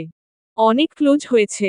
কিন্তু সবাইকে সাময়িকভাবে ভালো লাগলেও জীবনসঙ্গী করার মতো আকর্ষণ কারো জন্যেই খুঁজে পায়নি যতটা অভ্রর কথা ভাবলেই তার অনুভূতি হয়। শেষ পর্যন্ত নিজের অন্তর্দহনের কাছে হেরে গিয়ে শায়লা বুদ্ধি করে কিভাবে অভ্রকে নিজের করে পাওয়া যায়। সময় এবং পরিবেশ তারই অনুকূলে ছিল সে সময়টায়। অভ্রর ব্যাপারে তার বন্ধুর থেকে সবসময় আপডেট নিত শায়লা, যেটা শুধুমাত্র সেই বন্ধু আর শায়লার ভেতরেই ছিল। অভ্র জানত না, ওই দেশে একটা ভুল বোঝাবুঝির রেশ ধরে অভ্রকে আচানক জেলে যেতে হলো। তার বন্ধু প্রথম প্রথম তাকে উদ্ধার করার জন্য অনেক চেষ্টা করলেও পারে না। যখন সিদ্ধান্ত নেয়, বাংলাদেশে অভ্রর পরিবারে জানাবে সবকিছু, তখন কোর্ট রায় দিল 5 বছরের কারাদণ্ডের। অভ্র যে তার পরিবারকে একটু জানাবে, সেই সুযোগটাও তাকে দেওয়া হলো না। তবুও অভ্র এইটুকু নিশ্চিন্ত ছিল যে, তার বন্ধু ঠিকই বাংলাদেশে জানিয়ে দিবে এবং তার পরিবার কোনো না কোনো উপায় বের করে তাকে মুক্ত করবেই করবে। কে জানত, এই বন্ধুই তাকে এভাবে ডোবাবে। শায়লার থেকে বেশ কিছু অর্থের বিনিময়ে অভ্রর জেলে যাওয়ার খবরটা সম্পূর্ণ চেপে গিয়ে ছড়িয়ে দিল অভ্র মরে গিয়েছে। সে নিজের চোখে নাকি অভ্রকে পানিতে ডুবে যেতে দেখেছে। লাশ খুঁজিয়েছে, পাওয়া যায়নি। সবাই বিশ্বাস করে নিল। আর তারপর থেকেই অভ্র পরন্তর সোনার সংসারে ধস নেমে এলো। ওদিকে অভ্র, যে কিনা বেঁচে রয়েছে, যার দিব্যস্বপ্নে পরন্তর প্রতিচ্ছবি, এদিকে পরন্ত যে অভ্রর বিরহে পাগল প্রায়। মাঝখান দিয়ে শায়লা, সে সব জেনেও কোনো স্টেপ নেয়নি। ইচ্ছে করে ওই দেশে থেকেছে এতদিন যাতে তার উপর কেউ কোনো সন্দেহ না করে। তারপর ধীরে ধীরে পরন্তকে পাগল বানিয়েছে। আর এখন পরন্তকে বাড়ি ছাড়াই করল। না জানি কোথায় আছে পরন্ত। আদৌ কি সে মারা গিয়েছে? তার লাশ পাওয়া যাবে মাঠের সামনের ছোট্ট পুকুরটায়? শায়লা ইনিয়ে বিনিয়ে জানতে চাইল, বাসায় কিছু হয়েছে মা? শিখা ভ্রু কুঁচকালেন। বাসায় কি হবে? না মানে, তুমি যেভাবে ঘুম থেকে ডেকে তুললে তাই আমি আর কি ভাবলাম কিছু হলো কিনা। বাসায় কিছুই হয়নি, কিন্তু তোর কাণ্ডকারখানা আমার ভালো লাগছে না। কোথায় এসেছিস, এখন শান্ত হয়ে বসবি, দুদিন বাদে তোর বিয়ে দিব তাই নিয়ে চিন্তা টিন্তা করবি। তা না, এসেই পরন্তকে নিয়ে পড়েছিস। আমার মোটেও পছন্দ হচ্ছে না এসব শায়লা। ওকে ওর মতোই থাকতে দে না। পাগল মেয়ে, দুদিন পর বেঁধে রাখতে হবে দেখিস। শায়লা মুচকি হেসে বলল, এসব কথা বলো না তো মা। ও আমার ছোট বোন না? ওর ভালোটা আমি চাইবো না তো কে চাইবে বলো? তোকে এত ভালো চাইতে হবে না। উঠো, নিচে আয়, নাশতাটা করে তারপর যা করার কর। আর শোন, এই ঘরে ভুলেও আসবি না আর। তোর ঘর নেই, এই ঘরে মানুষ থাকে? ইস, কেমন গন্ধ। শিখা দ্রুত পায়ে চলে গেলেন। শায়লা ঠোঁটের কোনায় ফিচেল হাসি এঁকে বলল, এই ঘরে আর আসার প্রয়োজন হবে না আম্মু। ফ্রেশ হয়ে নিচে নামতেই শায়লার চোখ ছানাবড়া হয়ে গেল। পরন্ত ডাইনিং টেবিলে বসে রয়েছে। একদম সুস্থ, স্বাভাবিক মানুষের মতো। হাসিমুখে নাস্তা করছে। তার পাতে নাসরিন এটা ওটা এগিয়ে দিচ্ছেন। সবার মুখে হাসি। পরন্তর এই স্বাভাবিকতা সবাইকে আনন্দ দিচ্ছে। শায়লা ফাঁকা ঢোক গিলল। তার চেহারায় মেদুর রঙের ছায়া। এমনটা তো হবার কথা ছিল না। পরন্তর তো লাশ হয়ে যাবার কথা এতক্ষণে। তাহলে সে এখানে কি করছে? তবে কি আসিফ তার কাজ পরিপূর্ণভাবে করতে পারেনি? হ্যাঁ, সেই আগন্তুকের নাম আসিফ। যে কিনা শায়লার ইউনিভার্সিটি ফ্রেন্ড। শায়লাকে প্রচণ্ড রকমের ভালোবাসে বিধায় এত জঘন্য পাপ করার ক্ষেত্রেও পিছপা হয়নি। শায়লার এক কথায় পরন্তর জীবন নিয়ে খেলতে দুইবার ভাবেনি। শায়লার বক্ষতালু জলে গেল রাগে। আসিফকে সামান্য একটা কাজ দিয়েছিল, তাও করতে পারল না। এবার কি হবে?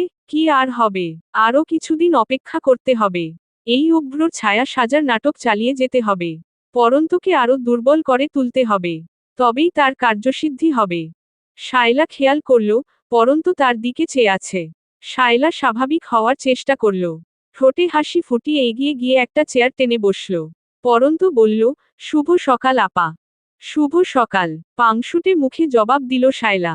তারপর পরন্তর প্রতি বিন্দুমাত্র আগ্রহ না দেখিয়ে রুটির প্লেটটা নিজের দিকে টেনে নিল। একটা রুটি সবেমাত্র ছিঁড়ে মুখের কাছে ধরেছে, অমনি একটা চিরপরিচিত কণ্ঠস্বর শায়লার হাত আটকে দিল। থমকে গেল শায়লা। পেছনে ঘুরে তাকিয়ে অভ্রকে নিজের চোখের তারায় আবিষ্কার করতেই হকচকিয়ে গেল সে। অথচ বাড়ির সকলেই চুপচাপ, শান্ত। যেন তারা জানত অভ্র এভাবেই একদিন হুট করে চলে আসবে। তবে কি রহস্য লুকিয়ে আছে এসবের পেছনে? শিখার চোখজোড়া রক্তজবার ন্যায় লাল বর্ণ ধারণ করেছে। তার বুক ফেটে কান্নারা হৈ হৈ করে বেরিয়ে আসতে চাইলেও ঠোঁট কামড়ে ধরে নিজেকে সামলানোর চেষ্টা চালাচ্ছেন তিনি। খোকন উদ্দিন ধরা গলায় নিতুকে বললেন, তোর মা কে ভেতরে নিয়ে যা। নিতু এক কদম এগিয়ে আসলে শিখা নড়েছে দাঁড়ালেন। কম্পিত ভাঙা গলায় বললেন, আমি কোত্থাও যাব না। আমি ঠিক আছি। ঘরে গিয়ে বিশ্রাম নাও শিখা। ভেঙে পড়ো না একদম। ও যেটা করেছে, সেটা কত বড় পাপ তা যদি বুঝতে পারো, তাহলে নিজের মেয়ের পক্ষ নিবে না আশা করি। শিখা নাক টানলেন। জবাব না দিয়ে নিজের ঘরের দিকে পা বাড়ালেন। মিথুন উদ্দিন এসে ভাইয়ের কাঁধে একটা হাত রাখলেন। খোকন উদ্দিন ভেতরে ভেতরে খুব ভেঙে পড়েছেন সত্য, কিন্তু যেটা অন্যায় সেটা অন্যায়ই। কে করেছে তা দেখার দরকার নেই। যেই করেছে তাকে তার প্রাপ্য শাস্তি পেতে হবে। এবং এই কারণে পুলিশ ডেকে এনে তামিজ উদ্দিন শায়লাকে, আসিফকে ধরিয়ে দিয়েছেন। উপস্থিত সব প্রমাণ, শায়লার জবানবন্দির উপর ভিত্তি করে কোর্ট কি রায় দিবে সেটা দেখার বিষয়। তামিজ উদ্দিন অনেক রেগে গেছেন শায়লার উপর। ঘরের মেয়ে হয়ে এরকম একটা কাজ করতে পারল কি করে? পরন্ত একদিকে তার বউ, অপরদিকে তাদের বংশের মেয়ে। আবার একদিকে তার ছেলে, অপরদিকে শায়লার কারণে তার ছেলের প্রথম সন্তানও মারা গেল। যদি শায়লা এরকমটা না করত, তাহলে পরন্ত নিশ্চিন্ত থাকত, এবং অতিরিক্ত চিন্তার ফলে বাচ্চা মৃত হওয়ার মতো ঘটনাটি তার জীবনে ঘটত না। বড় চাচিও খুব রেগেছেন। শায়লা যাওয়ার আগে সবকিছুই স্বীকার করেছে এবং কেঁদে কেঁদে মাফ চেয়েছে। পরন্তর সামনে হাতজোড় করলে পরন্ত একটি কথারও জবাব দেয়নি। শুধু একটা থাপ্পড় গালে লাগিয়ে প্রশ্ন করেছে, আমার বাচ্চাটার কথা অন্তত ভাবতে আপা। শায়লা জবাব দিতে পারেনি। অভ্র পরন্তকে নিয়ে তাদের ঘরে চলে গিয়েছে। শায়লাকে নিয়ে যাওয়ার সময় তারা কেউ সামনে থাকেনি। শায়লার মুখটা ইহজন্মে আর দেখতে পাওয়ার বিন্দুমাত্র ইচ্ছে জনের ভেতরে জমা নেই। ফুরিয়ে গেছে সবকিছু। সম্পর্কের ভেতর যে প্যাচ শায়লা লাগিয়েছিল, সেই প্যাচে আজ সে নিজেই ডুবেছে। অভ্রর জেল 5 বছরের হলেও, তার শান্ত এবং ভদ্র আচরণের জন্য 1 বছর শাস্তি কমিয়ে কিছুদিন আগে খালাস করা হয়। তার কিছুদিনের ভেতরেই বাড়িতে যোগাযোগ করে অভ্র। সবার আগে যোগাযোগ করে নিতুর নাম্বারে, তারপর এদিকে কি হয়েছে তার সবটাই নিতু তাকে জানালে অভ্র হকচকিয়ে যায়। এরপর পরন্তর সঙ্গে কথা বলে সব ঠিকঠাক করার পর পরন্ত জানায় সেই অবয়বের কথা, যা প্রতি রাত্রে তাকে দেখা দেয়। অভ্র পরন্তকে জানায়, সে যত দ্রুত সম্ভব দেশে আসবে। কিন্তু তার আসার আগ অবধি পরন্ত আগের মতো অস্বাভাবিক আচরণ করতে থাকুক। এবং ওই অবয়বটি আসলে কার, সেটি জানার চেষ্টা করুক। অভ্রর কথামতো পরন্তও তার পাগলামি আচরণ চালিয়ে যায় এতদিনে। তারপর পিঠে ছুরি মারা সেই বন্ধুকে খুঁজে বের করে মাইল লাগায় অভ্র। তার মুখ থেকে শায়লার কূটনৈতিক চালের সম্পর্কে সব যখন শুনল অভ্র, তখন থমকে যায় সে। শায়লা এতটা নিচে নামতে পারবে, যা ছিল ধারণার বাইরে। একজন আপন মানুষ, ঘরের মানুষ যখন আপনার সুখের জীবনে বিষ ঢালার জন্য মূল দায়ী হয়ে থাকে, তখন আপনি কি করবেন বা কি বলবেন বুঝে উঠতে পারেন না। সবকিছু প্রচুর এলোমেলো লাগে, অস্থির হয়ে উঠে চিত্ত। অভ্ররও দশা তেমন। অভ্রর মাথায় তখনই ভাবনা আসে, পরন্তু যে ছায়ার কথা বলে সেটির পেছনেও শায়লার হাত আছে কিনা। এবং শেষতক অভ্রর অনুমানই সঠিক প্রমাণিত হল। গত রাতে যখন পরন্ত সেই অবয়বের ডাকে সাড়া দিয়ে বেরিয়ে গিয়েছিল, নিচে নেমে সবার আগে পাপন এবং উল্লাসীকে এক ফাঁকে চট করে ডেকে নেয় পরন্ত।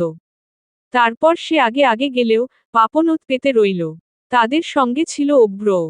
যেদিন শায়লা দেশে ফিরেছে, অভ্রও সেই একই দিনে দেশে ফিরে আসে।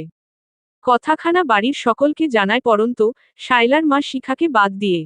তারাও পরন্তর কথামতো অভ্রর আসার খবরটা চেপে গিয়ে স্বাভাবিক থাকার চেষ্টা করে। সেই রাতে আসিফকে হাতে নাতে পাপন আর অভ্র মিলে ধরার পর ধোলাই খেয়ে শায়লার সকল পাপকর্মের কথা গড়গড় করে উগলে দেয় আসিফ। তাকেও ধরে নিয়ে এসেছে অভ্র। ভোর রাতেই বাসার প্রতিটি সদস্যকে শায়লার কৃতকর্মের কথা জানিয়ে দেয় সে। প্রথমে কেউই বিশ্বাস করতে চাইছিল না। পরে আসিফের স্বীকারোক্তি আর অভ্রর সেই বিদেশি বন্ধুর থেকে শোনা ঘটনাগুলির রেকর্ডের মাধ্যমে বাড়ির সবাইকে বিশ্বাস করাতে সক্ষম হয় অভ্র। তামিজ উদ্দিন সাত সকালেই পুলিশে ফোন করে রেখেছিলেন। অপেক্ষা ছিল শায়লার ঘুম থেকে জেগে উঠার। শেষবারের মতন শান্তির ঘুম ঘুমিয়ে নিল সে। ওর নামে স্বয়ং Tamiz Uddin attempt to murder case করে দিয়েছে। শায়লার ভবিষ্যতে যে কি লিখা রয়েছে, তা স্বয়ং বিধাতাই জানেন। আজ যেন বাড়িতে সত্যিকারের উৎসব লেগেছে। সবার ভেতর হইচই, রমরমে ভাব। পরন্ত যেন নতুন বউ, মিনিটে মিনিটে লজ্জা পাচ্ছে। দীর্ঘ 4টি বছর অপেক্ষার পর আজ যখন অভ্র তার সামনে, তখন জমানো কোনো কথাই মুখ ফুটে বলতে পারছে না পরন্ত। সব কিছু এলোমেলো হয়ে যাচ্ছে। এতদিনের চেনা মানুষটাকেও কেমন লজ্জা লজ্জা লাগছে। অদ্ভুত শোনালেও সত্য কথা। পরন্ত ঘরেই আসছে না সহজে। এই কাজ ওই কাজের বাহানা দিয়ে অভ্র থেকে দূরে দূরে থাকছে। দুপুরের খাওয়া দাওয়ার পর অভ্র যখন বাথরুমে, পরন্ত তখন চুপি চুপি তার রুমে এলো। অভ্র নেই দেখে চট করে আলমারি খুলে একটা নীল শাড়ি বের করে নিল সে। এই শাড়িটা পরে রাতের বেলায় অভ্রের সামনে উপস্থিত হয়ে তাকে চমকে দিবে এমনটাই পরন্তর প্ল্যান। কিন্তু তার আগেই দরজা আটকানোর শব্দ শুনতে পেয়ে পরন্ত নিজেই চমকে ঘুরে তাকালো। অভ্র পা টিপে টিপে বাথরুম থেকে বেরিয়ে দরজা আটকে দিয়েছে। পরন্তকে কিছুতেই বেরোতে দিবে না এখন। সকাল থেকে একটিবারও নিজের কাছে পাওয়া যায়নি মেয়েটাকে। ফাজিল মেয়ে, এবার বোঝাবে, কত ধানে কত রাইস। পরন্ত থতমত খেয়ে গেল। আমতা আমতা করে বলল, দরজা আটকালে কেন? আমার মন চাইছে। দায়সারাভাবে কথাখানা ছুড়ে দিয়ে শার্টের বোতামগুলো খুলতে শুরু করল সে। পরন্ত ফাঁকা ঢোক গিলল। তার হাত ঘামছে। মানুষটাকে এভাবে নির্জনে, একাকী পাওয়ার জন্য কত রাত ছটফট করেছে গোপনে গোপনে। আর আজ যখন পেল, তখন এত লজ্জা এলো কোথা থেকে? আর কেনই বা গ্রাস করে নিল তাকে? সে যে আজ সব লজ্জা একপাশে রেখে বেহায়া হতে চায়। ভালোবাসতে চায় নিজের সবটা দিয়ে। এমনভাবে আটকে ফেলতে চায় অভ্রকে, যেন আর কোনোদিন কোথাও অভ্র হারিয়ে যেতে না পারে। পরন্তর ভাবনার সুতো কাটল একটা হ্যাচকা টানে। পরিপূর্ণভাবে দৃষ্টি মেলে নিজেকে সে আবিষ্কার করল অভ্রর বাহুডোরে। অভ্র মিটিমিটি হাসছে। পরন্তর চোখের তারায় হাসি, কিন্তু ঠোঁট গম্ভীর। অভিমানী কণ্ঠটা নাড়িয়ে সে বলল, হয়েছে, এখন এত প্রেম দেখানো লাগবে না। যেভাবে হারিয়ে গিয়েছিলে সেভাবেই থাকো। কি দরকার আমাকে ভালোবাসে? আমি কি ইচ্ছে করে হারিয়েছিলাম নাকি? ভাগ্যের লিখন। আর এই হারানোর মাধ্যমেই আমাদের সম্পর্ক আরো মজবুত হলো, এটা মানো? পরন্ত জবাব দিল না। অভ্রর শার্টের উপরের বোতাম দুটি লাগাতে শুরু করল। বোতাম লাগাচ্ছ কেন? গরম লাগছে তো। খোলা থাকুক। না, একদম খোলা রাখা যাবে না। নইলে আমার দ্বারা কোনো ভুলটুল হয়ে যেতে পারে। বলেই ঢোক গিলল পরন্ত। অভ্র ভ্রু নাচিয়ে দুষ্টু গলায় বলল, আচ্ছা তাই হলে হোক না। আমি কি মানা করেছি? আজ ভুল করার দিন। যত ভুল করার করে নাও। বাধা দিব না। পরন্ত চোখ তুলে তাকালো, সত্যি বলছো? বলছি। কথাটি শেষ করে চোখের পলক ফেলতে পারল না অভ্র, তার আগেই তার শরীরের উপর প্রায় ঝাঁপিয়ে পড়ল পরন্ত। তার গালে, গলায় উদ্ভ্রান্তের ন্যায় চুমু খেতে শুরু করল। যেন কত জনম পরন্ত চুমু খাওয়ার জন্য অপেক্ষা করেছিল। অভ্রর হাসি পেলেও নিজেকে সামলে নিল। পরন্তকে নিজের বাহুডোরে আরো টেনে নিয়ে দুটো শরীর একত্রে মিশে গেল। সমস্ত দুঃখ, যন্ত্রণা, কষ্ট, ক্লেশ ভুলে ভালোবাসার পবিত্র বন্ধন এখান থেকেই শুরু হলো। অন্তর্দহনের সবটুকু আগুনে অভ্রর নিখাত ভালোবাসা তরল রূপে পতিত হয়ে উত্তাপ নিভিয়ে স্নিগ্ধতা ছড়িয়ে দিল। মন বাগানে এখন অন্যরকম বসন্ত। দুটো কোকিল এক ডালে বসে গলা ছেড়ে গান গাইছে। গোসল সেরে ক্লান্ত দেহটা বিছানায় এলিয়ে দিল পরন্ত। মাথাটা একটু একটু ব্যথা করছে তার। অভ্র পাশেই শুয়ে আছে। পরন্ত বলল, একটু ঘুমাও। বিকেল প্রায় ফুরিয়ে এলো। এখন ঘুমালে মাথা ভার হয়ে থাকবে। তার চেয়ে চলো, ছাদে হেঁটে আসি। একটু অপেক্ষা করো, চা বানিয়ে নিয়ে যাই, আড্ডা দেওয়া যাবে। আর আমার মাথাটাও ধরেছে। আচ্ছা। পরন্তর কপালে অভ্র তার অধর স্পর্শ বসিয়ে দিলে পরন্ত মিষ্টি করে হেসে উঠে দাঁড়ালো। ঠিক তখনই দরজায় টোকা পড়ার শব্দ হলো। ওপাশে নিতুর গলা। পরন্তকে ডাকছে। পরন্ত দরজা খুলতেই নিতু বলল, আপা, তন্ময় ভাইয়া এসেছে। পরন্ত থমকে গেল। অভ্র পেছনে থেকে উকি দিয়ে গলা বাড়িয়ে ধরল। একবার পরন্তর মুখের দিকে তাকালো, আরেকবার নিতুর দিকে তাকালো। এরপর প্রশ্ন করল, এই সেই তন্ময়, যার সঙ্গে আমার বউয়ের বিয়ে দেওয়ার কথা চলছিল? হু, অস্ফুট স্বরে বলে উঠল পরন্ত। অভ্র বুঝল, তন্ময়ের প্রসঙ্গ আসায় পরন্ত কিছুটা বিব্রতবোধ করছে। নিজেকে দোষীও ভাবছে হয়তো। তাই নিতুকে চলে যেতে বলে দরজাটা ভিড়িয়ে দিয়ে পরন্তর মুখোমুখি এসে দাঁড়ালো অভ্র। তাকাও আমার দিকে। কি হয়েছে? তুমি তো কিছু করনি। তুমি তো তাকে বিয়ে করতে চাওনি। আমাদের পরিবার থেকে তোমাকে বিয়ে দিতে চেয়েছে। আর তারাও ভুল না পড়ু। এখানেও শায়লার হাত। ও যদি না ছড়াতো আমি মৃত, তাহলে কি এরকম পরিস্থিতির সৃষ্টি হতো বলো? ওর শাস্তি ও ঠিকই পাবে। এবার এই তন্ময়ের কিছু করা দরকার। উনি আমাকে মেরেছেন অভ্র। ওই লোকটা প্রচণ্ড বাজে লোক। উনি আমাকে চড় দিয়েছিলেন। অভ্র হকচকিয়ে গেল। সেই সঙ্গে সে অনুভব করল কেউ তার মাথায় এক বালতি গরম পানি ঢেলে দিয়েছে। ঠান্ডা মেজাজটা চট করে সরে গেল। সৃষ্টি হলো উত্তপ্ত গরম মেজাজ। অভ্র আর কিছু না বলে চুপচাপ বেরিয়ে গেলে তার পিছু পিছু পরন্তও গেল। সে মোটেও চিন্তিত নয় যে তন্ময়কে অভ্র কি বলবে বা কি করবে। উল্টো সে খুশি। তন্ময়ের মতো মানুষদের শাস্তি পাওয়া দরকার। নইলে এরা মেয়েদের শরীরকে সরকারি ভোগের বস্তু হিসেবেই বিবেচনা করে যাবে আজীবন। তন্ময় সোফার ঘরে বসে রয়েছে। তার সামনে তামিজ উদ্দিন, মিথুন উদ্দিন, নাসরিন। এরা এতক্ষণ অভ্রর আগমনের ঘটনা তন্ময়কে খুলে বলেছে এবং মাফ চেয়েছে এই কারণে যে, তন্ময়ের সঙ্গে পরন্তর আর কোনো ধরনের সম্পর্ক হতে পারবে না। তন্ময় প্রত্যুত্তরে কোনো কথা না বলে চুপ করে বসে রয়েছে। তার মন চাচ্ছে অভ্র নামক সেই পুরুষটিকে একবার দেখতে, যার জন্য পরন্ত মেয়েটা পাগলের ন্যায় হয়েছিল এতদিন। কেউ যে কাউকে এত পরিমাণে ভালোবাসতে পারে, তা পরন্তকে না দেখলে কোনোদিনই বুঝতে পারত না তন্ময়। তন্ময়ের মনের বাসনা পূর্ণ হল। অভ্র ঘরের ভেতর ঢুকল। তামিজ উদ্দিন বলে উঠলেন, এই যে অভ্র, আমার একমাত্র ছেলে। অভ্র এ হচ্ছে তন্ময়। অভ্র ছোট্ট করে উত্তর দিল, জানি। তারপর তীক্ষ্ণ চোখে তন্ময়ের দিকে তাকিয়ে রইল। তন্ময়ের কপালে যে শনির দশা ঘুরছিল, তা ধীরে ধীরে বিলীন হয়ে গেল। কেননা হাত বাড়িয়ে, হাই, হ্যালো, করার আগেই তন্ময় আন্তরিকভাবে ক্ষমা চাইল অভ্রর কাছে।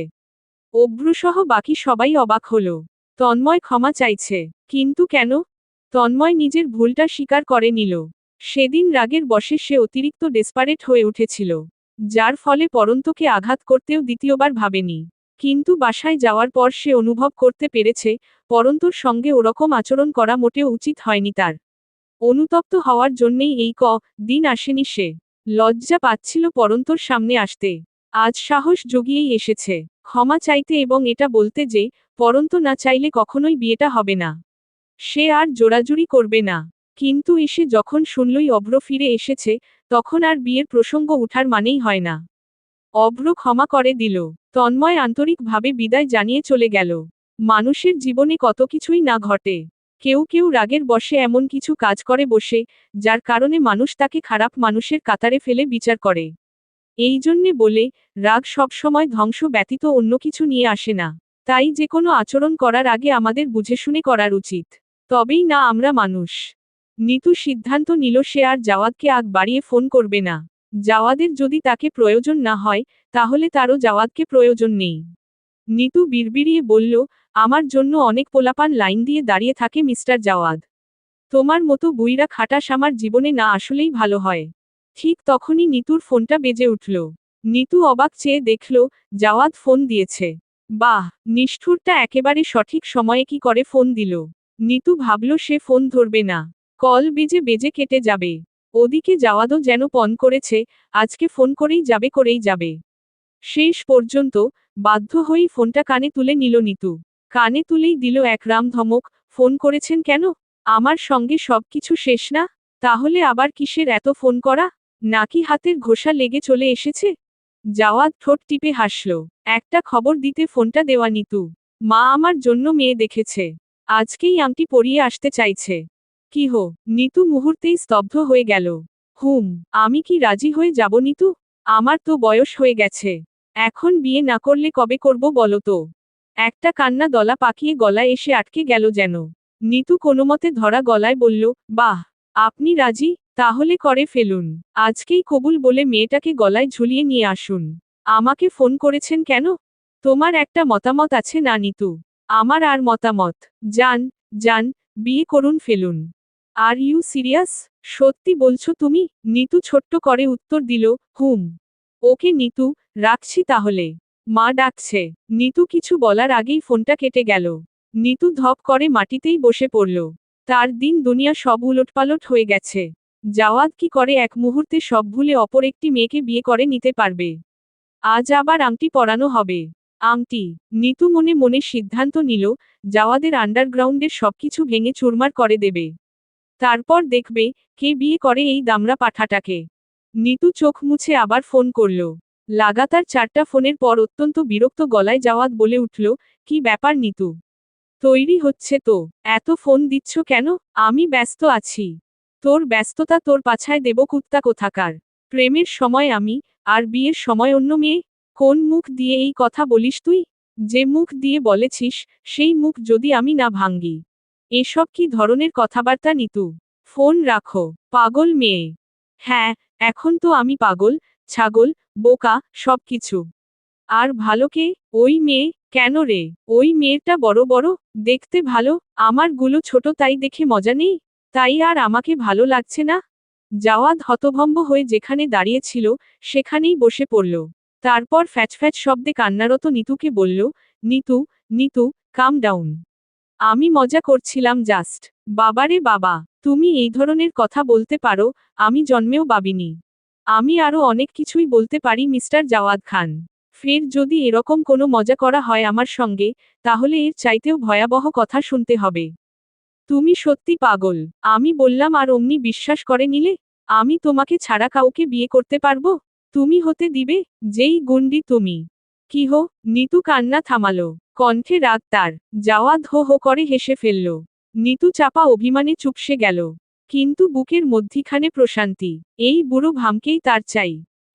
একে নিয়েই যুগের পর যুগ, অনায়াসে পার করে দিতে পারবে সে। Underscore underscore underscore underscore underscore underscore underscore underscore underscore underscore underscore underscore underscore. বাড়ির প্রতিটি সদস্য চিন্তিত। উল্লাসী চিৎকার চেঁচামেচি করে একাকার করে তুলেছে হাসপাতালের আনাচে কানাচে। তার চিৎকার শুনে মনে হচ্ছে, এই পৃথিবীতে একমাত্র তারই বাচ্চা হচ্ছে। এর আগে আর কারো হয়নি এবং ভবিষ্যতেও হবে না। পাপন লজ্জিত ভঙ্গিতে এক কোণে চুপচাপ বসে রয়েছে। পরন্তু গিয়ে পাপনকে বলল, তোর বউকে গিয়ে থামা একটু। কয়েকজন রোগী এসে নালিশ দিয়ে গেল। তাদের সমস্যা হচ্ছে এই হইচইয়ে। পাপন মিনমিনিয়ে বলার চেষ্টা করল, কি করব আমি? আমাকে তো আরো বেশি সহ্য করতে পারছে না। কিন্তু বলতে পারল না। ডাক্তারকে কেবিনে ঢুকতে দেখে পাপনও পেছনে পেছনে গিয়ে ঢুকল। তাকে দেখামাত্র উল্লাসী চেঁচিয়ে উঠল, এসেছো তুমি? আমার মরণ দশা দেখতে এসেছো? আমি মরলে তোমার কি আরেকটা বিয়ে করতে পারবে? সোনাই সোহাগা। আর এদিকে আমার দম ফাটল। বলেছিলাম, ওগো, আরও পরে বাচ্চা নেই। আমি নিজেই তো নিজেকে সামলাতে পারি না। বাচ্চা কি আর সামলাবো? না, আমার কথা সে কেন শুনবে? এখন আসো, নিজে এসে বাচ্চা জন্ম দিয়ে যাও। পাপন সুরসুর করে কেবিন ছেড়ে বেরিয়ে এলো। ব্যথার চোটে উল্লাসীর মাথাটাই গেছে পুরোপুরি ভাবে। অভ্র হাসছে। পরন্তু তাকে কনুই দিয়ে গুঁতো মারল। কপট ধমকের সুরে বলল, হাসছ কেন? বাচ্চা হওয়াতে কত কষ্ট, আইডিয়া আছে কোনো? এমনভাবে বলছো যেন তুমি বাচ্চা জন্ম দিয়েছ। বলেই চুপ হয়ে গেল অভ্র। পরন্তর চেহারায় নেমে এলো মেদুর রঙের ছায়া। সে মুখ ঘুরিয়ে চলে যেতে নিলে অভ্র তার একটা হাত টেনে ধরল। পরন্তু তাকালে অপরাধী চেহারা করে অভ্র বলল, সরি। পরন্তু নির্বিকার গলায় বলল, ইটস ওকে। তারপর অভ্রর কাঁধে মাথা রাখল। তার দু চোখে জল। অভ্র আশ্বাস দিল, আমাদের আবার বাবু আসবে পড়ু। মন খারাপ করো না প্লিজ।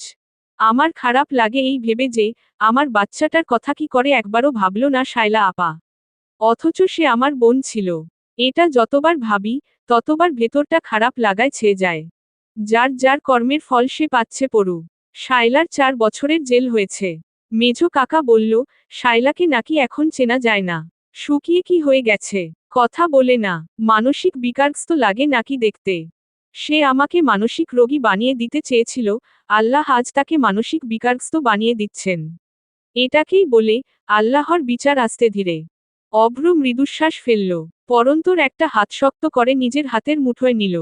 হঠাৎ কেবিনের ভেতর থেকে একটা রিনরিনে কণ্ঠস্বরের কান্নার শব্দ ভেসে এলো। পরন্তু পুলকিত, একজন নার্স এসে জানালেন, উল্লাসীর ছেলে হয়েছে। পাপনকে দেখা গেল পশ্চিমে ফিরে আল্লাহর দরবারে শুকরিয়ায় মাথানত করে দাঁড়িয়েছে। পরন্তর মনটা ভরে গেল প্রশান্তিতে। সে মনে মনে বিড়বিড় করল, হে করুণাময় রব, আমার পরিবারটি যেন এভাবেই সুখের আদলে থাকে সব সময়। আর কোনো অন্তর্দহনে আমি বা আমার পরিবার যেন না জ্বলে। অন্তর্দহনের জ্বালা কেবল যার হয় সেই বোঝে। এই জ্বালা না বলা যায়, না সহ্য করা যায়। শুধু নিজের মনের দহনে পুড়তে পুড়তে একসময় নিজেকে ছাই হয়ে যেতে হয়। সমাপ্ত। আসসালামু আলাইকুম প্রিয় ভিউয়ার্স, গল্পটি কেমন লাগলো? সকলে জানাবেন। যারা এতদিন শুধু শুনেই গিয়েছেন, তারাও আজ একটি মন্তব্য করবেন। গল্পটি লিখতে গিয়ে অনেক জায়গায় অনেক কিছু ছুটে যেতে পারে, ভুল হতে পারে, সেগুলো ক্ষমাসুন্দর দৃষ্টিতে দেখবেন আশা করছি। গল্পটি প্রথম দিকে খুব কমন ধাঁচের হয়ে গিয়েছিল বিধায় শেষদিকে আমি সামান্য পরিবর্তন করতে চেয়েছি, তাই এভাবে লিখেছি এবং এটাই আমার পরিপূর্ণ চিন্তার ভেতর ছিল। অহেতুক গল্প টেনে বড় করিনি। আবার খুব শর্টেও লিখিনি। যতটুকু দরকার আমার মতে, ততটুকুই লিখেছি। তাই এই বিষয়ে কেউ আমাকে দোষারোপ করবেন না আশা রাখছি। আমি আলহামদুলিল্লাহ আপনাদের দোয়ায় সুস্থ হয়েছি। খুব শীঘ্রই নতুন গল্প নিয়ে ফিরে আসব ইনশাআল্লাহ। ততদিন সবাই সুস্থ থাকুক, আল্লাহর হেফাজতে থাকুন। আল্লাহ হাফেজ।